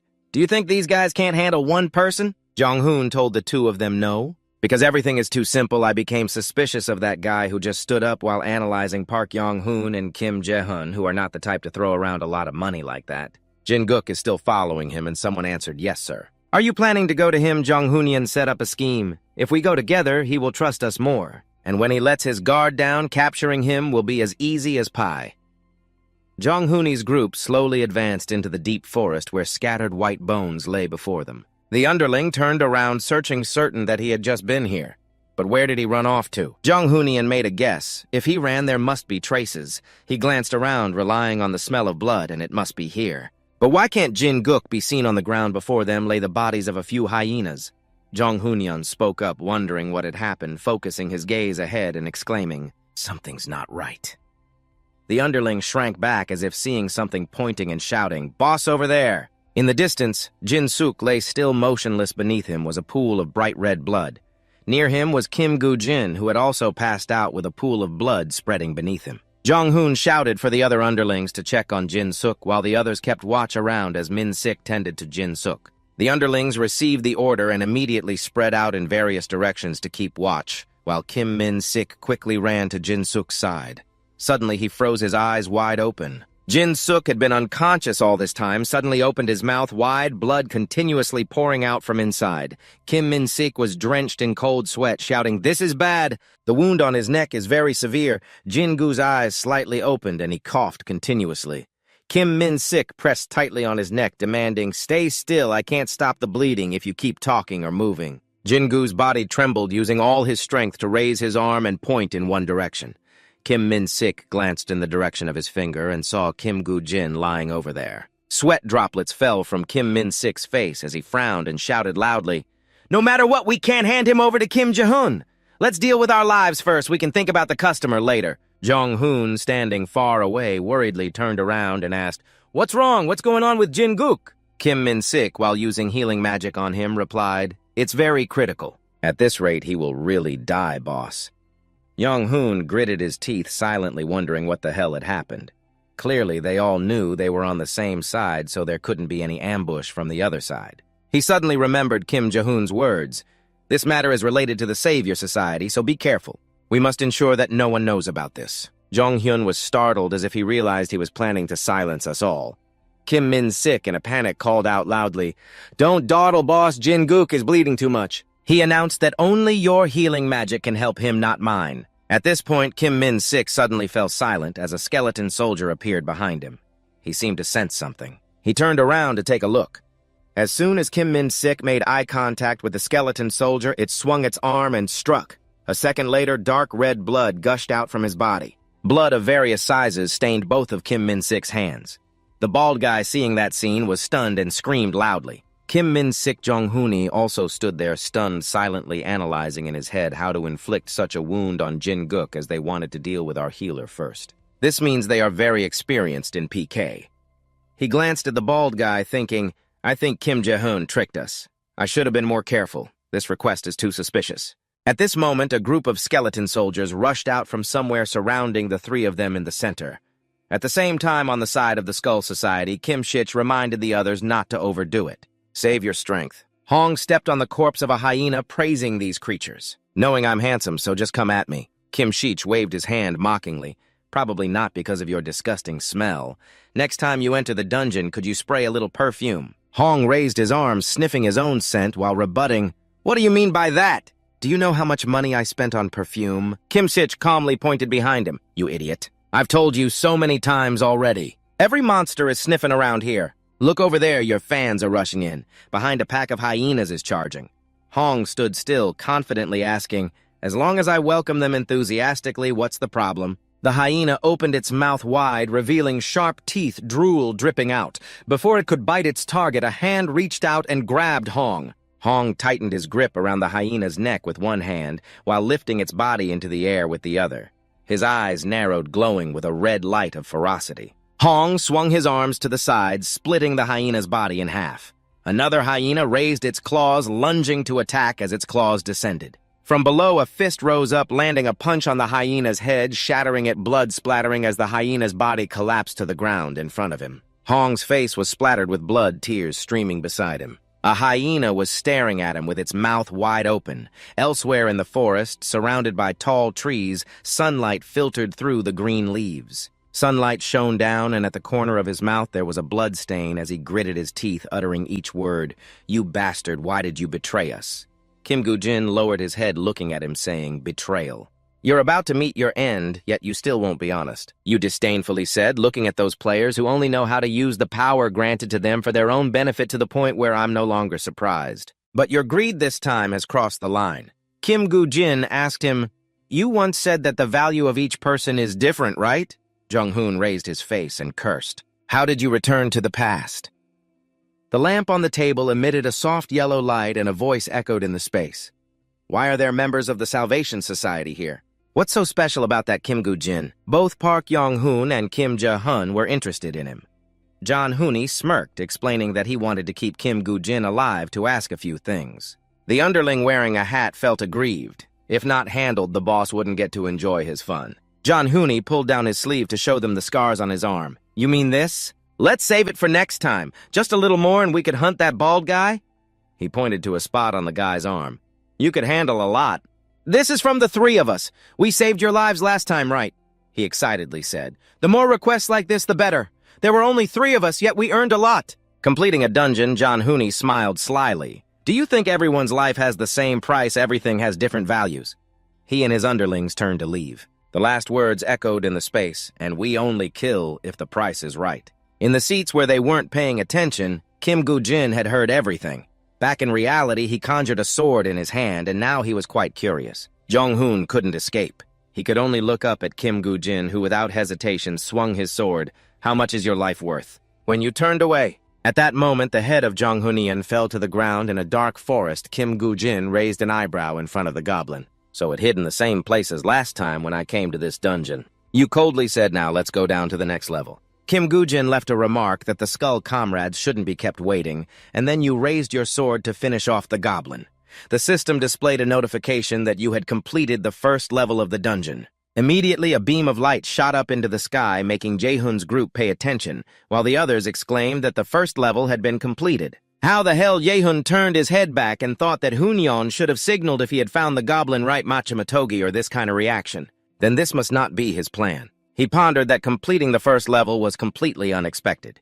It seemed they had already reached the second level and were waiting to ambush us. Obviously, the group shifted towards the beam of light. Jae-hoon frowned, thinking, "Damn it, did they guess my assassination plan? How could they betray me first?" That's right. Kim Gu-jin stood before a gigantic gate, gently touching it, and then he pushed lightly, causing the gate to open with light from the other side shining into his face. The system displayed that it was moving to the second level, transitioning to the building. Secretary Kim suddenly spoke up. Most players buy a lot of items. Every time they prepare to enter the dungeon, Yongwon, sitting in a chair, asked if there was a problem. Secretary Kim read the report that he bought a large quantity of test tubes, so I found it a bit strange. She told me that the blood and bodily fluids from various types of monsters are very expensive, but in the dungeon he went to, there was nothing valuable at all. So I reported back to you, Yongwon, who frowned and said that buying containers for materials while risking his life to bait that Kim Gu-jin. What the hell is he thinking? In the forest, Jae-hoon's group gradually approached the magical gate. Chumoto quietly said they seem to have reached the second level first. "There's a high chance they are lying in ambush, so be prepared." Hong-si stood beside Jae-hoon, patting his shoulder thanks to someone we finally get to enjoy a meal. "We should show a bit of gratitude, right?" But then he felt annoyed thinking that bastard in Hoonyeon would pay for making me lose face. The whole gang gripped their swords tightly and slowly stepped into the gate. The system announced it was moving to the second level. The gate emitted an incredibly bright light, but deep in the lake, a monster was closing its eyes. Suddenly, it opened its bright red eyes as if it had been awakened. Machimoto expressed surprise. "What is this? I thought when we appeared they would rush in, but it seems that's not the case." Hongdae stepped forward and cut the rope at his feet, scared that they had all run away. He sensed something was off and stopped for a moment as a barrage of arrows flew towards him, which he blocked with his hands. Then the arrows shattered, and inside was all blood. The other guys were also splattered with blood from the arrows. Hongdae looked at the blood on his hands and asked, What the hell is this? Is this blood?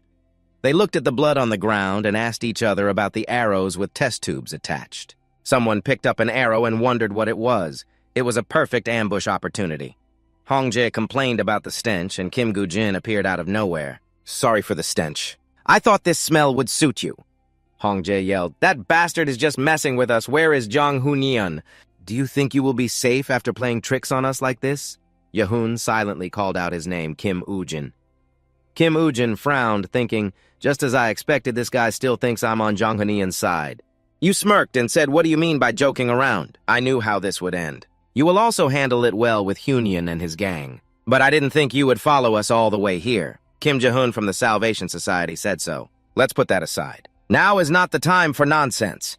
Machimoto quickly noticed something was wrong at the lake behind him. Something was rushing towards them. A giant lizard warrior emerged, targeting a golden orc in that group. Too bad for him, the lizard warrior quickly bit his head off, causing the golden orc to drop dead on the spot. Hongda stared wide-eyed at Yehun, horrified by what just happened. The lizard warrior advanced to the shore, still holding the unfortunate one in its mouth. Machimoto turned to look at Gu-jin and shouted, What the hell did you do? You held up a vial of blood and said that the red stuff all over you comes from that goblin. Gu-jin smirked and said, and it's also a favorite snack of the lizard warriors, and since I lost a lot of sauce, it's obvious that you all will become a feast. A lavish feast for the lizard warriors, then. Machimoto yelled out, Cursing you bastard, I'll kill you. He crazily charged towards Gu-jin. Hongdae turned to call out to him. Machimoto, don't leave us behind. Machimoto immediately raised his sword to attack Gu-jin, who also raised his sword to parry. He shouted, I'll mork your eyes and shove them up your ass. You challenged him. Keep barking louder. Suddenly, Gu-jin noticed something. He looked at the patterns on Machimoto's sword and thought the sword of the sword master. Gu-jin looked up at him and said, Looking at how blood rushed to your face, I thought you were just a regular soldier. But I didn't expect you to be the disciple of the sword master. Machimoto exclaimed in surprise. What he suddenly asked, How do you know? Jae-hoon turned his head to look for Young-hoon and Ion. Kim Woo-jin is not the issue. He stood there thinking our side only has 4 people left, but we still have enough strength to complete this dungeon. But Hongdae held an axe to block the wide-open mouth of the lizard warrior and yelled, What the hell is going on? Kim Jae-hoon shouted back. Help me out here, Jae-hoon frowned, thinking. Jong-hoon appeared just in time. The Feta forces were scattered like this. The lizard warrior stood tall in front of those two. Jae-hoon thought the one to die would be Feta. The 2 swords clashed, creating a sharp sound. Machimoto suspiciously asked, How do you know? Gu-jin smirked and replied, Just a guess, but it seems I guessed right, huh? Machimoto went mad and swung his sword at Woo-jin. Shut up. You easily got angry, but I have to admit I have a talent for provoking others. Part of his anger was also because he thought he couldn't match swords with him anymore, but you were completely mistaken. Woo-jin suddenly bit his lip. Machimoto pulled his sword back and prepared to slash. He swiped his sword in a line, forcing Gu-jin to jump back to dodge. Machimoto stared at him. Then Gu-jin played a trick, spitting blood out of his mouth. His blood splattered on Machimoto's face. He felt something was off and stepped back, damn it. Machimoto wiped the blood away and cursed, You coward. Spitting blood on my face, a notification appeared. You have been poisoned. Vitality continuously decreasing. He gritted his teeth, thinking, I have to kill you, you bastard. This is definitely it. Machimoto lightly spun the sword in his hand, raising it high. A massive source of power was concentrating on the sword. Gu-jin was indeed a bit shocked looking at him. This move is definitely it. You remember Sejun and Ken, the butcher's special skill of Saint Guang, the motorcycle demon, pointing the tip of his sword down to the ground and then flicking it, creating a slash that hit Gu-jin. The system announced that Saint Guang's butcher's skill was targeting you. He squinted his eyes, focusing intensely to block this slash from the motorcycle demon, leaving a cloud of dust behind. He slightly slumped down from exhaustion. He still hadn't mastered it yet. The burden was too heavy on the motorcycle demon's body, gripping the sword that should have captured him. Suddenly, Gu-jin had retreated right behind him without him noticing. He turned around in horror, unable to believe that he had dodged that move. Gu-jin unleashed a flurry of slashes at the motorcycle demon. He couldn't believe it and wondered how an unknown could dodge his full-force attack. His eyes widened as he spat blood. Machimoto remembered the past. When he was practicing slashing at some upside-down straw brooms, Machimoto tiredly knelt down. Finally, he could use that skill from his master, but with his current ability. He could only use it once. Ken approached coldly and said, Finally, you have learned it. But he warned that he still shouldn't use it in real combat. Having only used it once, his hands were already trembling like that. Ken pointed at him and said, "High damage means using a lot of stamina and putting a huge burden on your body if you use this move in real combat, and if the opponent knows that weakness. Then you will be done for." The motorcycle demon seemed to want to retort, but Ken quickly said, "There will come a time when you face those who won't go down after that full-force attack. And when you are exhausted after using the move," Gu-jin swung his sword to slash the motorcycle demon. Ken's teachings echoed in his head. "The one who will go down will be you." Finally, the motorcycle demon fell. He had met that person. Master Hongdae shouted upon seeing this. However, he had left an opening, and the lizard warrior headbutted him, causing Hongdae to slam hard against the tree trunk. This attack caused such severe injury that Hongdae had to cough up blood. Yehun looked at him and thought, "They told me I was the disciple of the sword leader, but why is every one of them so useless?" Moreover, none of the guys in Hunnyang had shown up. Our side had no chance. Finally, Jehun decided to propose a truce, saying, "We don't need to fight to the death like this." He told Gu-jin that it would be better to cease fire and focus on completing the dungeon. If this continued, then all of us would become the monster's dinner.